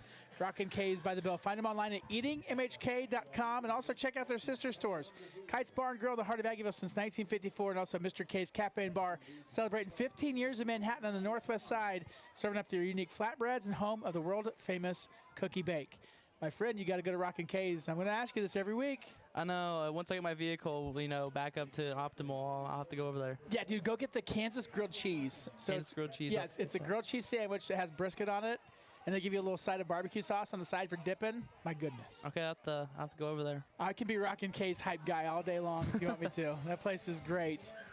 As Jackson Piddle is going to be our kicker once again, kicking the ball off after a huge Rock Creek touchdown. 35-7, all Mustangs all evening. Marysville's offense, they went 0-3 out on their first time they touched the ball, but their second offensive touchdown, the second time they got the ball, they actually they moved the ball pretty well and scored a touchdown then. Yeah, for this drive, it's going to be oh my goodness, as that ball is going to go untouched, it bounced. They treated it like it was a punt, but that was definitely a live ball kickoff, and it's going to be recovered by Eric Tim, the junior, and that's going to be Mustangs ball, first down and 10. That's a tough break for the Bulldogs, man. That's what's unfortunate about balls that are kind of just rotating back is when it hits the ground, the ball launches back, and they were not ready for it. If you're Marysville special teams coach, you got to tell your guys that this is a kickoff. No matter if that ball bounces back, you can't just sit there. You have to go after that ball. And that ball wasn't touched by a single Bulldog. That's the tough part about it. That was a tough break for Marysville. Great thing for Rock Creek, where we get the ball first down and 10. Two receivers to the right, single receiver to the left. Smith is going to fake the handoff to Bell. He's going to find a wide open Hunter Schliff, who's going to get out of bounds, get pretty close to the first down. Let's see where they spot the ball. I think it's going to be just a slightly short of the sticks, but still a great catch by Hunter, the junior wide receiver, on that play. Brings up second down, and officially, we're going to call it 2 yards. Yeah, we haven't said Hunter Schleif's name very much this year. I think the last time he said his name was at the versus the Wamego. He's been really unsaid name all season, but, he is another tall wide receiver, so just kind of putting him in the rotation. As we got two receivers to the left, they're going to fake the handoff. Nope, they're going to give the ball to Zion Bell. Bell's going to get the first down officially on this play. Going to get down to the 6-yard line. So that's going to bring up a first down and goal for the Mustangs. Of course, 90 seconds in to the second half, and already threatening to score with their second play of their second touchdown of the half.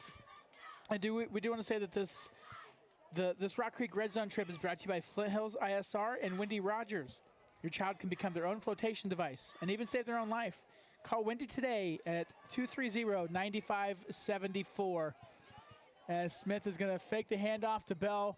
He's going to get the ball off. It's going to be a throw to number 10 to Wyatt Wells, the 6'1", 180-pound junior. He's not going to get quite into the end zone. Gain of about 2 yards brings up second down and goal to go from the 4-yard line. Kind of missed Luke Skinner there on the outside. He was pretty much open, just one guy kind of following him kind of far back, but Tate saw something that we didn't, and just good throw there by him. Absolutely. Another high snap, going to hand it off to Bell. Bell's going to go straight up the middle, and just like that, we're 2 minutes and 30 seconds into the second half, and Zion Bell, just like that, is going to score yet another touchdown, this time for Rock Creek. Of course, our touchdown tonight and all season long is brought to you by our good friends at Faith Furniture in Manhattan. At Faith Furniture, you got to have faith. Kind of like, so is that more the George Michael's faith or the Limp Bizkit? You got to have faith. It's a great job there by the O-line, just pushing it. It's almost felt like a tush-push type of way, but obviously no quarterback behind center. This offensive line very dominant and helped Bell get into that end zone once again. So, second touchdown of the night. As Pendle's PAT attempt is up, and it is good. Man, that is really disheartening. Really disheartening for Marysville. 2.5 minutes in to the second half. That's already 2 Rock Creek touchdowns, so 42-7. So in the first half, at the end of the first half, we did ask you as our shortstop bandit brain teaser, what was Marysville's Bulldog mascot honors a famous local dog from the early 1900s. What was his name? And the answer to this question is, his name is Pal. Well. Pal was a beloved Bulldog in Marysville in the early 1900s, famous for greeting every train that came through town. Rain or shine, he was known for running to the depot to welcome passengers, which is really cool. And so Marysville High School named their team after that. And then look at that guy right there, dude. Look at that. Look at the guy on screen right now. That is Get Happy Mister. That is my Bulldog, actually. I put him on the cover of Manhattan Lifestyle magazine in August of 2022. And so I'm pretty partial to Bulldogs. And fun fact, I know that this is a high school broadcast, but 21 does mean 21 kids. But currently right now at Aggieville Brewing Company, there's a beer named after him. It's a nut brown ale called Get Happy Mister. So you got to go try that out. But thank you so much to Cody for putting my Bulldog on the broadcast. That's pretty cool. Yeah, big shout-outs, of course, to shortstop. No matter where you're going or how long it takes you to get there, you'll always have time for a shortstop. And a big thank you to the shortstop bandit brain teaser. 42-7 from Flush, America. I love games at the Rock because we 100x the population of Flush, Kansas. And it's a fun Friday night, and it's always a fun Friday night when the Mustangs are scoring lots of touchdowns. As the ball's going to bounce off the 1-yard line, and Marysville has no choice but to return that. Man, that took a Rock Creek bounce like never before. He was going to just let that baby roll into the end zone, but it bounced back, and after the last time the ball got kicked off, Marysville took that ball up, but they're going to get it first down and 10 from the 16. Well, for all the new people who just joined the live streams either on YouTube or Facebook, this is, believe it or not, is Marysville's first drive in the second half, as after Rock Creek scored the first touchdown in this half. I kind of just forgot this is a kickoff, and the ball just kind of bounced back, and no one went for it, and Rock Creek recovered it. And so we'll see how Marysville can respond to these 2 touchdowns. As they're going to hand the ball off, and it's going to get blown up in the backfield. That was a huge touch. That was a big tackle by Nick Allen, the 6', 190-pound senior, just getting in there, blowing the ball up.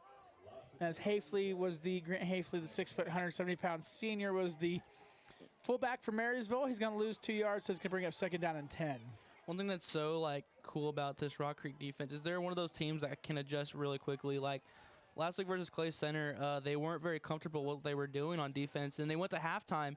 And then in the second half, they just completely adapted and overcame, and this defense was a completely different monster. So we'll see how they come out in this second half. As that was a great pitch under pressure from Schradel, getting the ball out to Hafley yet once again. Actually, it was Nate Shoddy, my correction on that one. That was the ball carrier for Marysville. Going to lose 2 yards on the play, so it's going to bring up third down and 14. Officially on the scoreboard, it says third down and 12. As we do look at the scoreboard across the state for the NCKL at halftime, Abilene still tied scoreless at 0 against Augusta. Clay Center is up 28-12 over Concordia. And then Wamego at halftime is up over Chapman 21-0. So that's the rest of the NCKL Kansas scores for the NCKL scores. So we'll keep an eye on that, give you an up-to-date scoreboard all night long. As Marysville, Stradel's going to throw the ball. Believe that or not, that was not the quarterback that threw the ball there. It was actually the running back. I was reading the scoreboard update, so good call on that one, my friend. But that was Ty Hager, the 5'10", 158-pound junior for Marysville. That was the receiver on that play. So it's a Bulldogs first down. Believe it or not, that is their first pass and completion of the night. So wow. Congrats to Marysville.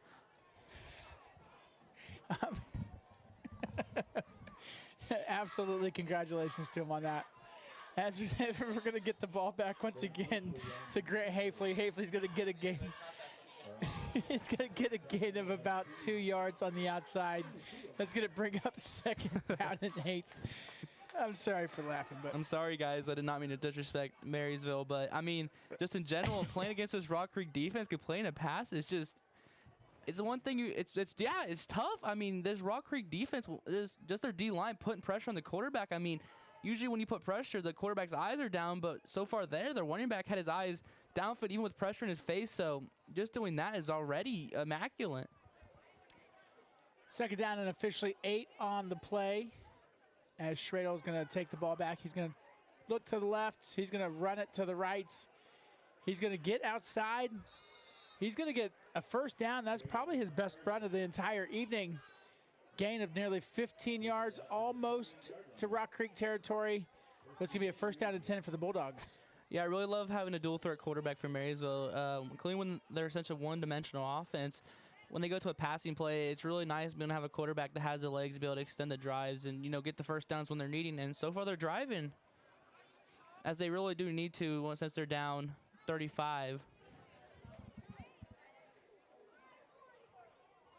6:28 left here in the third quarter. So far, 2 touchdowns added to the second half for Rock Creek as Marysville. Schrader's going to hand the ball off. He's going to break on the outside. That is going to be Ty Hager. Ty Hager so far in this drive doing so far so good. And that one's going to be a long touchdown for the Bulldogs. It's going to be a 52-yard run as Marysville is going to add their second score onto the scoreboard. Marysville is about to tie up the record against Rock Creek this season, as Abilene holds the record currently for scoring one of the most points against this Rock Creek defense. But yeah, Marysville Marysville running back was basically untouched going into the end zone there, so great job there. Rock Creek just didn't have the men over there to be able to help bring him down, so great job there by Marysville. Yeah, absolutely a great touchdown run by Ty Hager on that. The extra point attempt is good, so it's going to be 42-14, 6:17 left here from the Rock here in the third quarter. So far, it's been all Rock Creek all night long, but that was a really good drive for Marysville. As we're going to step aside real quick, we got a quick commercial break from our sponsors.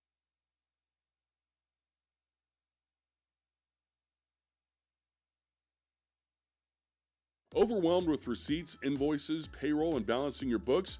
Keeping your financial records organized can be time-consuming and confusing. Contact Cheryl with Sunflower Consulting and Bookkeeping. She provides expert services to help your business stay on track. She ensures your books are ready for tax season, avoiding any last-minute stress. Call Cheryl for a free consultation at 785-506-4008. Reliable, professional, and affordable bookkeeping services you can count on. Welcome back to the Rock. St. George, Flush America, Flush St. George, Southern Rock Creek Kids since 1991. It does have a St. George address. I think lots of things around here has a St. George address, although it's technically Flush. As Marysville just scored, so 42-14 is the score. As that ball is going to be returned by Eric Tim. Get to the 32-yard line, and that's where Rock Creek is going to take over first down and 10. If you're the offensive coordinator for Marysville, you're really happy. First drive of the second half, and you scored a touchdown. If you're Rock Creek here, yes, you allowed a touchdown, but you're still going out there and you're still executing what you've been executing all game. It's just looking to score another touchdown. Yeah, so far, I mean, that was just a tough break for Marysville to not even touch the ball on that kickoff. So 2 touchdowns. I mean, it went from 28-7 to 42-7 in 2.5 minutes. Real heartbreaking for Marysville, especially against a really good Rock Creek team that can move the ball pretty fast. As we got Luke Skimmer taking the ball on the outside, and he's going to get out of bounds. Not going to gain anything right here. It looks like a loss of about 3 yards. So it's going to bring up second down now, stopping the clock. But, yeah, I mean, this Marysville team, Marysville historically has usually some pretty good teams that really that do have a lot of heart as well. I do remember last year, Marysville, when we played them at Marysville, they were undefeated when we went into that game. And Rock Creek came out of that game 38-24. As we got Skinner in motion, they're going to fake the handoff to him, give the ball to Zion Bell. Bell is going to get back to the original line of scrimmage, get a couple yards after contact, get a gain of about 3 on top of that. So it's going to bring up 3rd down and a long 6 yards to go for the Mustangs. But more importantly, the ball or the clock is going to still run. If you're Marysville here, you kind of want a 3 and out here. You're still down by 28 points. You're really going to want to be able to stop Rock Creek and go back out there and hopefully score another touchdown. Tate Smith takes a hard count, trying to see if they can't draw that Marysville offense or that defense offsides. Going to look to the sideline, gets his call, gets the snap, takes a step back, looks to the left, scans, doesn't find anything there. There's a flag coming out. As he's going to throw the ball to the right side, off to the sideline, into Marysville territory, finding Luke Skinner. But, again, there's a flag on the play. It looks like it's in the area of holding. We'll see what the white hat has as far as his comment on this play. I believe we might possibly have a hold on the offensive line. Yeah, that was definitely in the territory of holding. And when it's called by the actual head official, that's usually the case. I believe it was on the left guard. If so, we'll see what happens here. There's a really good pitch and catch between Smith and Skinner. As we do have a hold on the offense. Looks like they're going to be repeating the down, so at least there's that. So it'll be 3rd down, and it's going to be about 17 to go for Rock Creek. If you're Marysville, that's now 3rd down and long. So if you're looking to go 3 and out here, it's looking more likely. But we have seen Rock Creek down in distance and Tate able to complete a pass and make it 4th down and 2. So we got trips to the left. Smith is going to drop into the backfield as he's going to run the ball up, and he's going to get brought down for a sack. For a young quarterback, that's kind of not what you kind of want right there. Including when you're 3rd down and long, you kind of want to be able to hopefully find someone. And stepping up the pocket was great job there. Just unfortunate that the defenders got some hands on him. Ty Moser was the Bulldog defender that brought him down, as that was one of the not so best of all the Rock Creek possessions tonight, as they're going to be in punt formation as Jackson Pendle is set to punt the ball now for Rock Creek. His little rugby style move to the right, going to kick the ball, and this one's going to get returned by Marysville. I'm trying to get a number on it. I believe it should be JT Becker. Yep, JT Becker, number 33, was the returner for Marysville. 4:10 now left in the 3rd quarter. It's been all Rock Creek all night, 42-14. For Rock Creek here on defensively, you're looking to kind of get a stop. It was Rock Creek's only 2nd time tonight that they've had a punt, as the first time it was 3 and out on their just 10 yards down. In that 2nd punt here, they were 4th down and 17. So Marysville, 2nd time tonight that they've stopped Rock Creek. So if you're Marysville, you're really hyped right now. Well, you know, so when I was a junior at Dodge City High School, we went 0 for my entire junior year. You got to look for when you're 0-5 like Marysville is right now. See, look, here's another great run straight up the middle. Grant Hafley, great run on that play for Marysville. Actually, Eli Salajic was the runner on that play. When you're 0-5 like Marysville is right now, you have to find small wins and little things like that. Yeah, like that run right there. It was just like you said, the little things, and that run was a good like 15-yard run just to be able to push this ball into Rock Creek territory. If you're Rock Creek here, yeah, this D-line's got to be a little bit more dominant. So far in the 2nd half, when Marysville has had this ball, their offensive line has been more dominant. Well, the 2nd half of the 3rd quarter, Marysville's looked pretty good. Nice little defensive stop on the last possession for their defense, and then their offense scored right before that. As Schradel is going to take a hard count under center. Look at his sideline. He's going to hand the ball off. Looks like Hafley is the ball carrier yet once again on the play. Going to get a gain of about 2, almost 3 yards right here.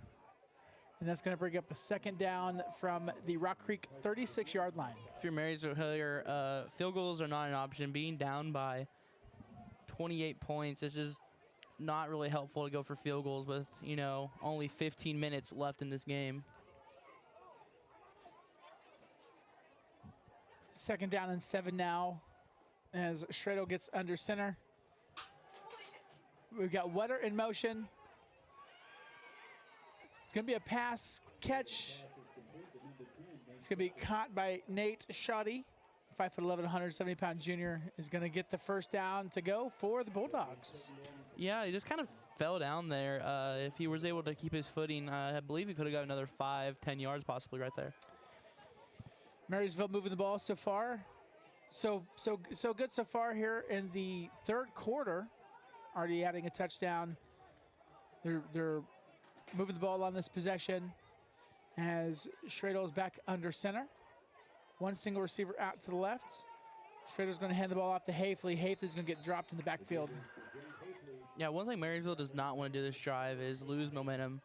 That's something that Rock Creek thrives on, is getting rid of momentum. And for Marysville, you're going to want to keep that momentum alive just to be able to hopefully score a touchdown on this drive. Well, it's pretty tough whenever you have Rock Creek, 28-7 was the halftime score. It's pretty tough to get some momentum going for Marysville whenever Rock Creek scores 2 touchdowns in the first 2.5 minutes of the quarter. Yeah, that really kind of hurts your odds of coming back just because of the fact, like you said, scoring 2 straight touchdowns without them even touching the ball. Yeah, and then the big momentum and the morale and the whole 9 yards. As Schradel's going to take the ball, he's going to fake the handoff, keep it himself, but now he's not going to gain anything, not losing just a little bit, as that's going to bring up a 3rd down and 13 now to go for the Bulldogs. And note there has not been a turnover this game, so both teams really playing some conservative carrying and conservative passing. So great job by both teams here, just, taking what they can get and not trying to overextend something. 3rd down and 13 to go for Marysville. Clock keeps on running. We're at a minute left, right at a minute left here in the third quarter from the Rock and Flush, America. For Marysville, I would not be shocked to start running some hurry-up offense. And Schradel's going to pitch the ball to Wetter. Wetter's going to attempt to pass, but he's going to hang on to it. He's going to run the ball himself, get down to the 21-yard line. It's going to bring up a 4th down and about 5, almost 6 yards to go. So Marysville obviously kind of having to go for it on 4th down and we'll say 3. 4th down and 5. And certainly Marysville is going to go for it right here in 4th down territory. But they're also, looks like they're going to be staring at the scoreboard. They might be letting the clock run out to get to the end of the third quarter. Once again, big thank you to Rockin' K's of Manhattan. You can find them at eatingmhk.com, our third quarter sponsor right here on Back Roads Broadcasting, the official home of Rock Creek Mustangs sports. And that is going to do it for the third quarter officially at the end of 3. It is your Rock Creek Mustangs 42 and the Marysville Bulldogs 14.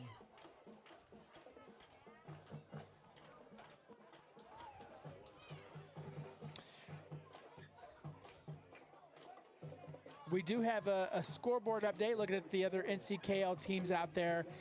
It was tied scoreless. It sounds like it's a barn burner between Abilene and Augusta, but Abilene does actually have the lead now. They kicked a field goal, so it's now at the end of the third quarter, Abilene is up 3-0. If you're Abilene in that game, that one should be an almost kind of important game just to keep them kind of high in the NCKL rankings. Absolutely. I mean, it's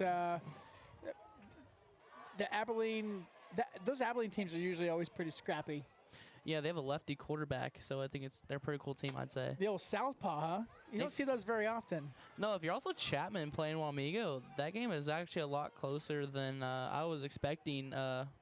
Chapman, even though they're 0-5, all the games they've lost this year, they're not like terrible losses. They're just usually by a touchdown or 2.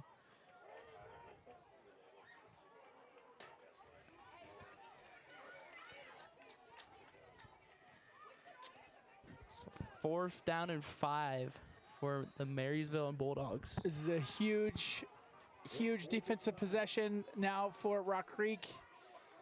4th down and 5. As they're going to fake the handoff. Schrader's going to take the ball himself. He's going to get the first down and a few more yards. Get down to about the 12-yard line, and it's going to extend the drive for the Bulldogs. What a risky play call there. As if he did not break that tackle, he would have not. That would have been a little unfortunate.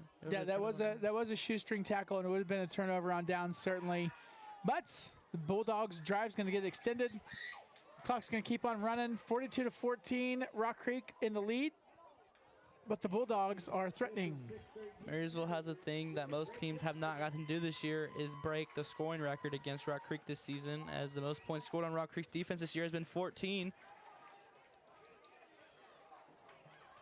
And Schrader's going to get the ball. He's going to go back a few yards, going to rebound.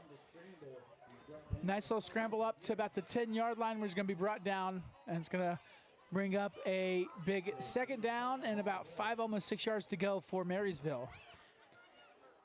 Yeah, Rock Creek had 2 guys on the Schradel there, but Schradel just able to be so evasive that just able to get around him and get a gain of 5 yards.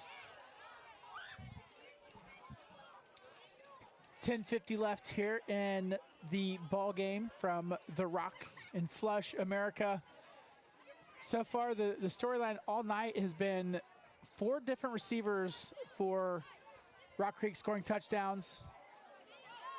Zion Bell adding 2 third-quarter touchdowns as well, and then a couple of touchdowns from Marysville. Otherwise, been kind of a quiet night from a pretty otherwise explosive Rock Creek offense.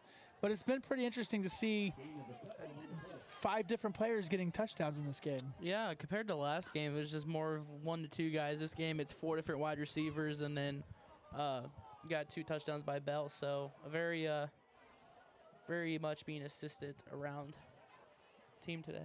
Absolutely. As the Rock Creek defense is still out on the field. 3rd down right here. We got a 3rd down and 4 on the 8-yard line. As Schrader's under center, Wetter's in motion. They're going to pitch the ball. It's going to go backwards. Ooh, that's going to go out of bounds. That's tough. That's a tough break for the Bulldogs. Surprisingly tonight, that is the first loose ball of the night. So, yeah, they are super lucky that went out of bounds. Rock Creek could have pounced on that. And yeah, his running back just looked like he wasn't ready for it. I mean, he threw the ball, and the running back's eyes are downfield. And they're actually going to end up losing 8 yards on that play. So they went from having a 3rd down and 4 to 4th down and 12, officially 11. This could really decide whether or not Marysville's comeback is liable, to call it. Schrader's under center. Wetter's in motion. Going to fake the handoff. The pass attempt is going to fall incomplete. That is going to be a turnover on downs. And Rock Creek is going to take over 1st down and 10. 9:38 from the Rock in Flush, America. It's been Mustangs all night, all game, and they're up 42-14. Yeah, when the Rock Creek's defense needs to come up big, they do. And right there, just being able to swat the ball. Even if I believe he would have caught the ball, he still would have had to reach for another 2 yards to be able to get that 1st down. So great job there by Rock Creek's defense.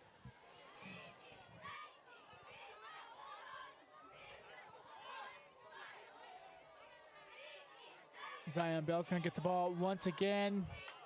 Just another one of those touches for Zion Bell to where if he just gets around this one more guy, he's going to break off a long one. He did get another 1st down, and he is just continuously such a fun player to watch play. Yeah, as like you said, he's like 1 tackle away from just taking off there.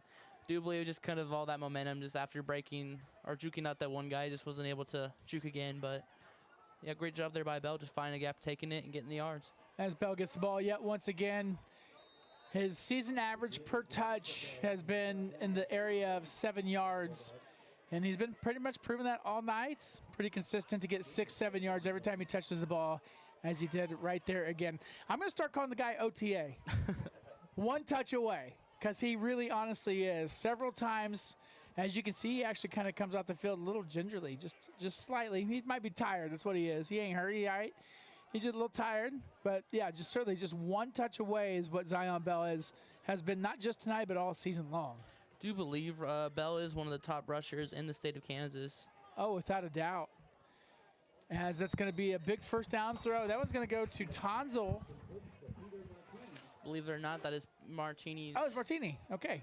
third target of the night. As a good little pass from Smith to Peter Martini. Gets pretty close to the sticks, so it's going to bring up third down and 1 to go on the play. As we are looking at the NCKL scoreboard, which I'll give you the update here after this play. As we got 2 receivers to the right. Smith is in the backfield. Smith is next to him. Hand the ball off to Luke Smith. Smith's going to get the big first down plus more. Getting some yards after contact on the play. Getting to the 45-yard line. So a pretty good rush for number 22, Luke Smith, the junior. Yeah, great job there. We're getting the backup running back some reps. Loving to see that. Luke Smith came in after Zion Bell went out last week at Clay Center and got some pretty good reps. And so the first and second RB1, RB2 so far having a pretty good season, as we've got Tate Smith handing it off to Luke Smith from shotgun. Luke Smith's going to get pretty much to the line of scrimmage before being brought down by Marysville, where it's going to bring up second down and 10. Now looking at the NCKL scoreboard, looking across the conference at the end of third. Again, we did mention it a few minutes ago, but in case you didn't hear it, Abilene is up over Augusta 3-0. Wamego, man, they've extended their lead. They had a huge third quarter. They're up 48-8 on Chapman. And then in a barn burner in Concordia, we've got Clay Center at the end of the third quarter up 34-26. As Tate Smith is going to take this ball. He looked downfield for a target, didn't have anybody open, held on to the ball, got a gain of nearly 6 yards on the play, but there's another flag on the play, this time once again in the area of holding. Yeah, right there, Tate Smith has had some pressure in his face, just kind of took the ball down and found some yards. The White Hats are discussing now what's going down on this play, as they've got their decision. He walks over, and that is going to be a holding indeed on the Mustangs. So it's going to bring up a repeat of the second down. It's going to be second down and 20 yards to go. As we're looking at the Rock Creek home sideline, Zion Bell, you can tell he's just got just a little bit of he's trying to stretch out his leg. I think he's good. He's just a little tired, right? As Smith is going to throw the ball, he's going to find Ethan Tonzer back close to the original line of scrimmage. He's going to get there and a couple more yards. So it's going to be a gain of 12 on the pass. There's going to be some chicken left on the bone. So that means there's going to be third down and 8 to go for the Mustangs. Like that saying, the second down and 20 now for a third down and about 9. So a good pickup there of about 11 yards to be able to put Tate Smith on the offense. A little bit more probability of getting the first down. As Smith is going to take the ball off. Smith is going to get the ball on the shotgun pass. He's going to hand it off to Luke Smith. Smith's going to get out of bounds. Not quite in the territory of a first down. It's going to bring up fourth down for Rock Creek, and we're going to see what they're going to do on the play right here. And going back to Bell, I was just informed when we were talking about the best rusher in the state of Kansas. Zion Bell is rated the 22nd best running back in the state of Kansas. So, and that's the entire state of Kansas. Yeah, through 6A through 1A. So, if you're a Rock Creek fan, you're definitely really happy to hear that. As Zion Bell is back in the lineup, and OTA is going to break out. One more tackle away. Oh my gosh, I love watching this kid run so much. I love watching him run so much. I mean, he's as fun of a high school player as I can remember watching. Yeah, I would not be shocked by the end of the season Bell breaks top 15 in the state of Kansas for rushing yards, because this man, like, almost every time he gets his hand on the ball and finds the gap, he's taking it for 20-plus yards. Dude, I really hope Taylor Bratt, the bringer of the Cats, has been watching this guy, because he is so fun. I mean, he reminds you of DJ Giddens. He really does. So DJ Giddens, of course, the legendary K-State running back at this point, got drafted by the Indianapolis Colts from Junction City. Yeah, what about Deuce Vaughn? Deuce is more of a shifty, quick guy. A really good comparison. See, there goes Zion once again, straight up the middle. That's just so tough, man. That's so tough. But that's going to be another touchdown, baby. Another big old touchdown for Zion Bell. 5'10", 195-pound senior, punching in his third touchdown now of the second half. Zion Bell, just such a fun rusher to watch. Getting into the end zone for yet another score. 48-14. Rock Creek in control of this ball game now, as they have been all night. Been absolutely awesome. As Pendle's going to add the extra point attempt, so 49-14. I mean, we're trying to figure out what the record is.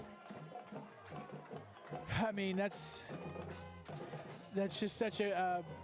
I mean, I can't get over it. Zion Bell is just such a fun player to watch.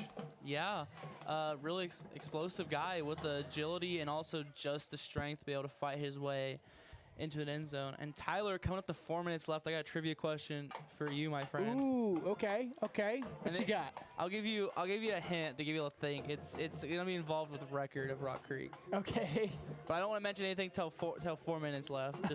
Just to give the viewers something to think about. Wow, you're teasing me on this. Okay. I know. I'm excited I'm excited for this Rock Creek trivia question.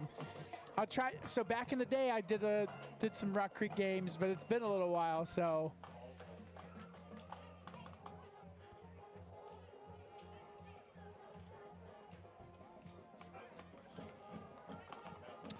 .6:18 left here in the fourth quarter. All Rock Creek, all nights. 49-14. Once again, that last touchdown, I didn't shout him out, was brought to you by Faith Furniture. Of course, Faith Furniture in Manhattan. You gotta have faith. You gotta have faith. I mean, that's the Limp Bizkit version, but I mean, the George Michael version would say, you gotta have faith, you know? So thank you for Faith Furniture. Thank you to all of our fine sponsors to help bring this ball game tonight. Backroads Broadcasting. I mean, this is by Rock Creek for Rock Creek. As Jackson Pendle, just another beautiful kick. That one's going to sail over the head of Hafley, got out of bounds. Marysville's going to take over the ball. First down and 10 with 6:18 left here in this ball game. Yeah, still would not be shocked just to see Marysville still, give as much effort as they've been doing this entire game. Just, give some more tape to other teams and also just show, that they're not giving up no matter if they're down. Let me do the math here. By 35. Quick math. Touchdown math. Yeah. Sports nerd math is what that is. Yeah, yes, indeed. That's what we'll go with, yeah. Yeah, but Marysville overall tonight, honestly, they haven't even played that bad, honestly. It's just the fact that the defense comes up when they need to, and unfortunately for Marysville, it's just, not finding the right spots to, go to. Like, sometimes they've had some open wide receivers, and then sometimes they just weren't taking the right gaps. But overall tonight, Rock Creek's defense has just done the job they've been doing all year.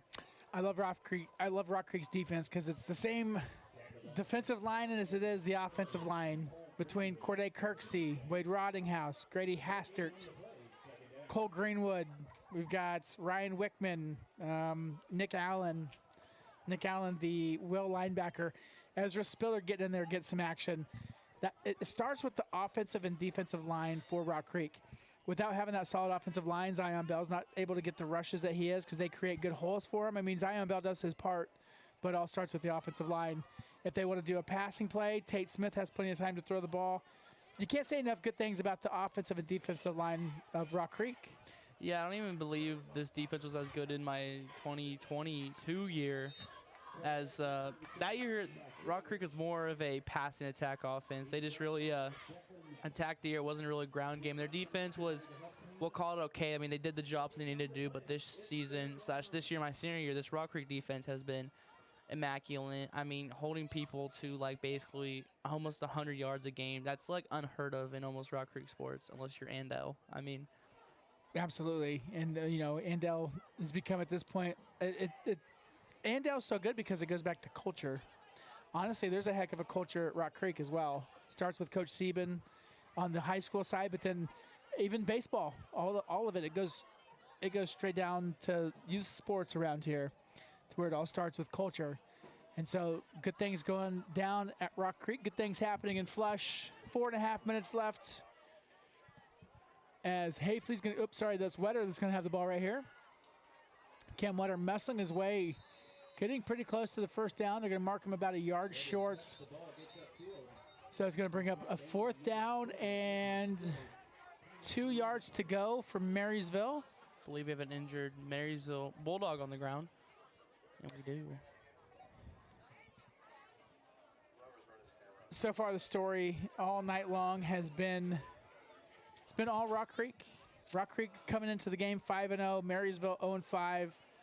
I mean, it's easy when things are going right and you keep on winning like it has been for Rock Creek, but for Marysville, I mean, again, I said this earlier, but my junior year of high school in Dodge City, we went 0-4. We went that whole entire season without winning a game, and whenever that happens, you just have to find the small victories in little moments between plays, between touchdowns and celebrations. There's always a win in every game, and if the final scoreboard isn't what you wanted it to be. And so for Marysville, there's a lot to hang their hat on tonight. Score a couple times, but at the end of the day, that's just a really tough Rock Creek team that they came up against. Indeed. Now going back to my trivia question, since we're 4:18 left to go. Yes, I'm curious. Okay, so my trivia question is to all the viewers who can answer this question. So, when was the last time? This is going off of overall, because I mean I'm not gonna do too much research on the line, but it's on the fly. But when was the last time Rock Creek was 6-0? This is from 2012 to 2024. This could be, you give me a year, or you can flat out say it has never happened from 2012 to currently now. What? Yeah, was the final score answer 2012? No, the year from 2012 to current. Has Rock Creek ever been 6-0 or has never been 6-0? So, here, let me start with this trivia question for you. As we got to give a big shout out to our Marysville player, Sam Schmitz, I believe that's who that was. Surrounded by players. Big shout out to our Marysville player for making it off to the field. Before I answer your trivia question, answer mine. What year was Rock Creek founded? Dude, it's on the building. I believe it was like this school right now. What year did Rock Creek consolidate? What year did Flush and St. George come together? Believe it was Westmoreland. 1991. Attaboy. Yes. All right. We started with that. So let's go. So since 1991, that's answer yours to answer mine. How many times have they, as they get the ball on 4th down, Marysville's going to be signaling first down? It doesn't quite look like it, as Rock Creek signaling they didn't get it. The officials are talking about this, and they didn't quite get it. That is going to be a turnover on downs. And that's going to be a 1st down and 10 for Rock Creek. 3:54 left here in the ball game. So since 1991, I wonder how many times they've gone 6-0. But to answer your question, you said since 2012. Since 2012, the current. Has Rock Creek ever started? Well, I guess can't stay started, but it went to 6-0 in their entire 2012, the current. Has it ever happened? I think our executive producer Cody had his team in 2012. His team in 2012 might have been 6-0. I'm gonna guess one time it happened. One time. It was not, sadly. 2012, they ended the season. Actually, they ended their season 5-4. Since 2012 to currently, there has been no recorded starts for Rock Creek 6-0. So technically, from this year, from 2012 to now, this will be the first time. Yeah, we're Googling that. I need to ask Coach Mike I got Beam. that from Google. I'm going off of Google. I'm telling you what I've gotten from that. so I might have finished from Google. Okay, you got that from Google, but what about ChatGPT? It was with ChatGPT. There you go. As the ball's on the turf, they're calling that an incomplete pass. Tough. I mean, that was a tough break for Marysville. They would have got that ball. I'm going to have to ask Coach Beam if he can remember any team, because he was a coach here for a long time. Yeah, he even coached my dad. I remember my dad telling me that. My dad told me one of his years they played a military academy, and they also played a deaf team. Well, I'm sure it would have been 9-4 over on 2012. Yeah, because 2012 that was the Yeah, 2012. That was the sub-state year, right? When they made it to the Final Four. As Luke Smith, big rush on the play. So 4-0. Yeah, 4-0 is the 2012 team started out 4-0. So we just clarified that my statement was true. So let's go. So yes, this will be the first time since 2000. Well, from 2012 to currently, Rock Creek will be 6-0, unless we were to backtrack to 1991. Currently now to see if there was any years that Rock Creek went undefeated. Well, went 6-0. I'm messaging Coach Beam right now to see. Dude, that's a full-on research As project. Luke Smith has the ball once again. And they're calling that Luke Smith with the ball over the middle for a big Rock Creek touchdown. Another touchdown for Rock Creek. Rock Creek just keeps pouring it on. No matter if they're up by 40 plus, they're still going. And of course, that touchdown brought to you by Faith Furniture in Manhattan. With Faith Furniture, you got to have faith. 2:45 left here in the fourth quarter. 55-14, Rock Creek with a huge advantage over Marysville.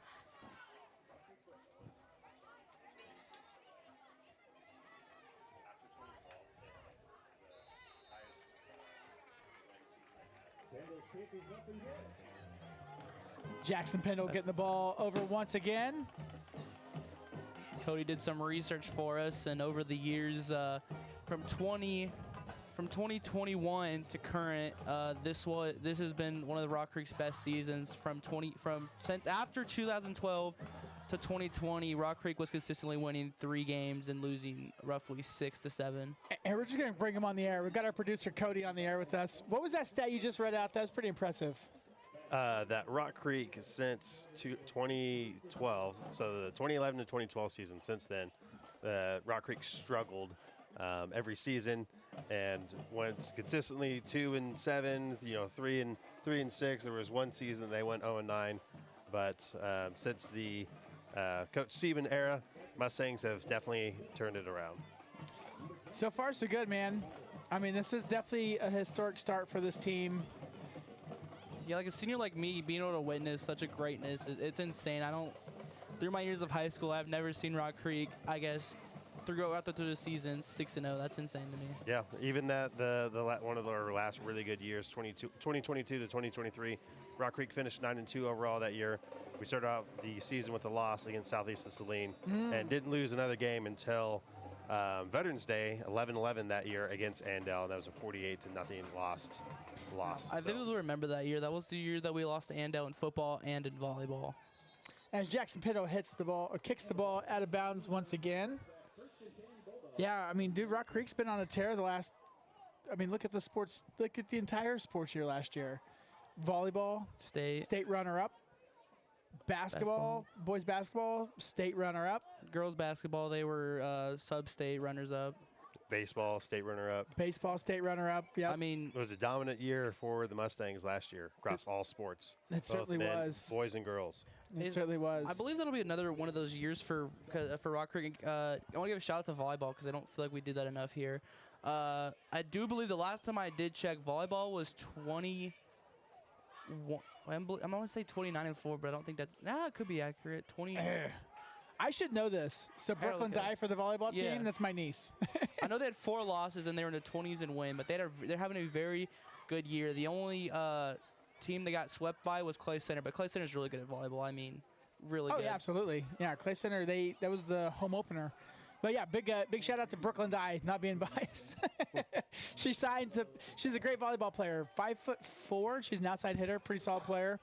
Signed on to play softball next year at Southeastern Community College in Beatrice. Center fielder for the softball team. According to Max Preps, the Rock Creek High School girls volleyball team is 25-4 this year. Okay. 7-3 in district. All right, there we go. Yeah, they've got their senior night coming up on Tuesday night, I believe. Is volleyball? I think that's what my sister told me. Let me double check on the calendar. Yeah, they're playing Marysville on senior night coming up this Tuesday night, the 14th.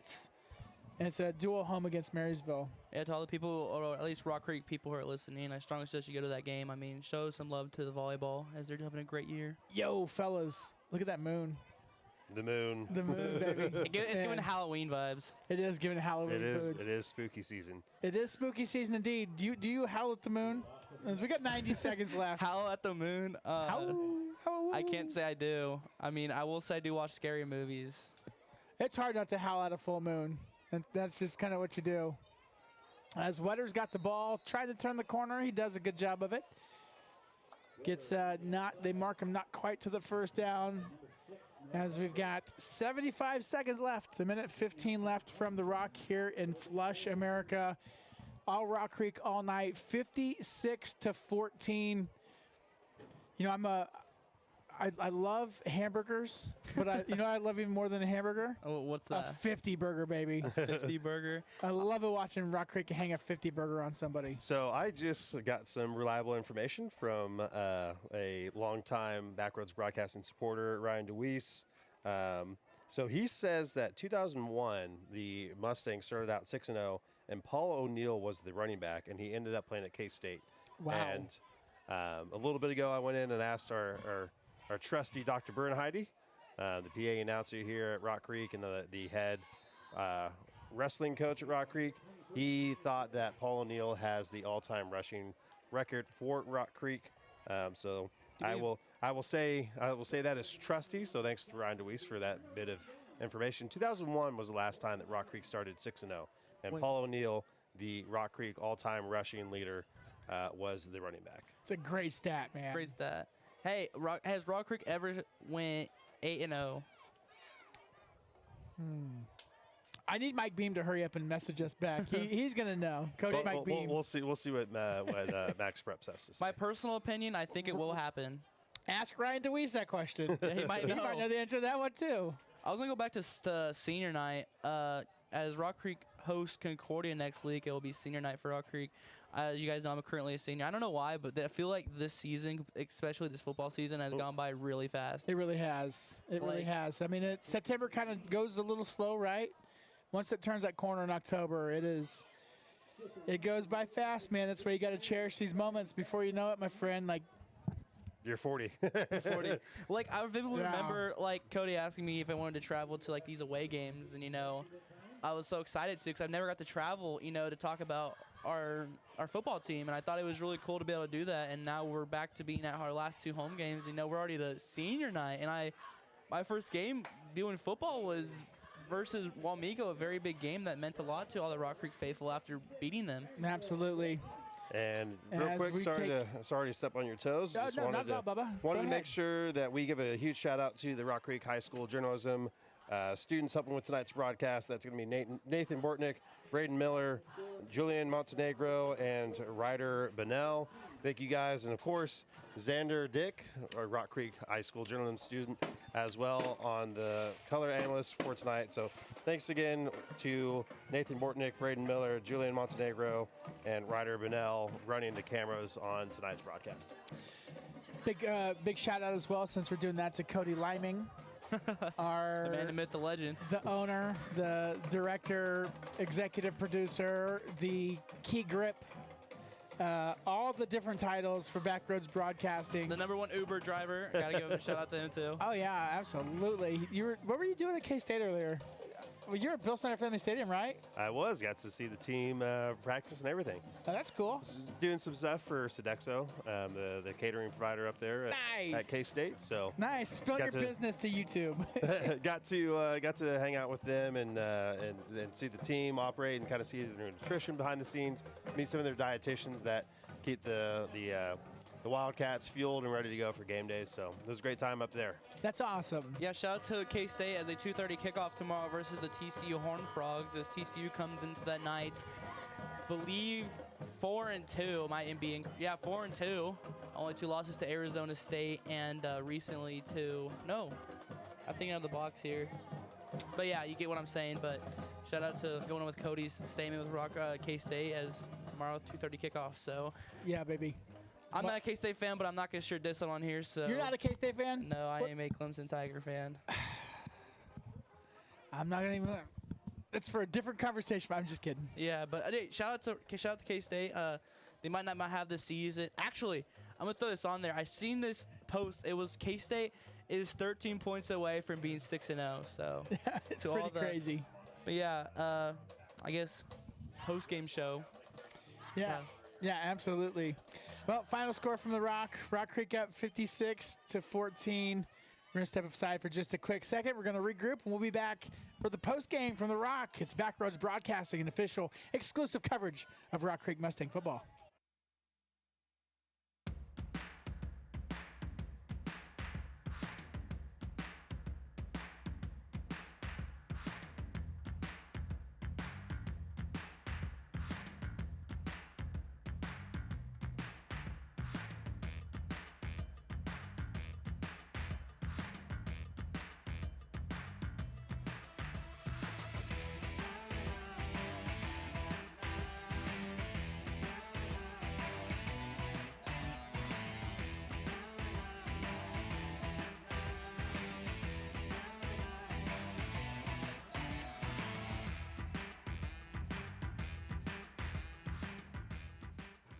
All right, one more time from Flush America from the Rock.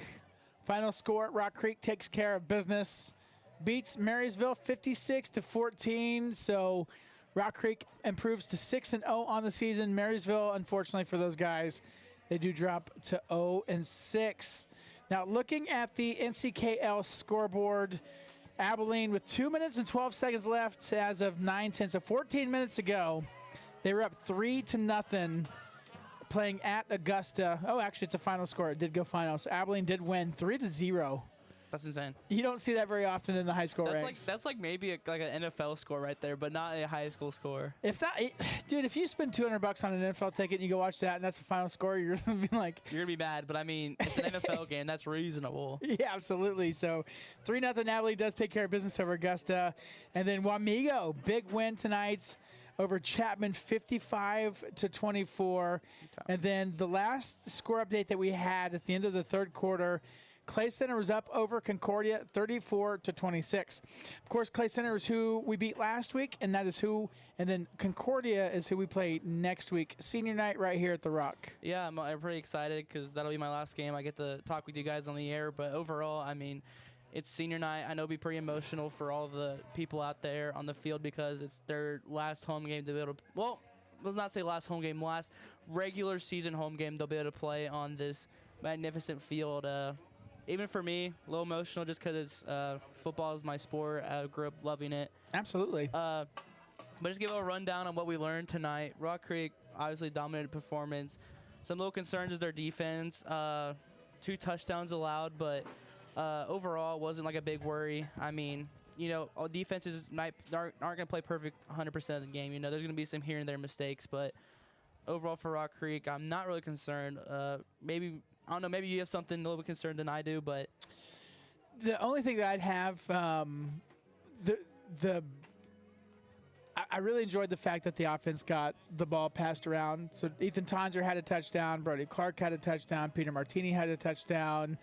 Jackson Pendle had a touchdown. So 4 receivers got touchdowns, and then Zion Bell in the second half got 3 touchdowns. Did Zion have 3? And then Luke Smith had 1. Yeah, 3 from Zion and 1 from Smith. Yeah, that's right. Yeah, so 8 touchdowns scored on the contest for Rock Creek.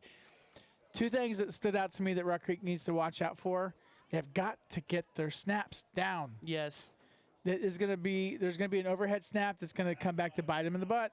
I don't want to have to say that out loud, but they've got to get their snaps down. Yeah, I just want to make it clear because I get people at school telling me this. Yes, I am a Rock Creek faithful, but you and me are both our jobs is to talk about what we notice and what the concerns are. And yes, I vividly agree with you there. The snaps are very high, and that is a concerning factor. You weren't there at the Abilene game, but me and Cody witnessed 2 snaps that were above Gavin Rose's head, and that is costly. It can be, yeah, and you don't want that in a situation to where that could cause any issues. So watch the snaps. And then secondly, a few penalties. I mean, again tonight, it was kind of one of our keys at the very beginning. It was one of our routes to victory, was you got to watch the penalties. Few holding calls tonight for Rock Creek. Otherwise, not as many penalties as they had. They had 8 penalties last week We have like 4 this against day. Clay Center. Yeah, 4 tonight, couple holding penalties. But just watch your snaps and get the penalties down. Otherwise, rocking and rolling, man. And then moving over to Marysville, no hate towards Marysville. I believe they are a very, I do believe a very, very successful team. I do believe, yes, they may be 0-6, but you have to realize they lost everyone last year. They lost their starting quarterback, starting running back, basically their whole entire offensive line, and then obviously some holes on defense, and how to fill those with freshmen, sophomores, and some maybe, some players who haven't really got playing time as they did, or like those seniors had. And so for Marysville being 0-6, yeah, it's a little bit disappointing, but they have a lot of things to look forward to going to these last couple games of the season. And, of course, Marysville is soon set to go to 2A football starting next year. 2A, that's... Yep. So yeah, big shout out to Marysville. Historically, very good teams. I mean, those old contests between, Marysville, Rock Creek back in the day, Marysville against Riley County.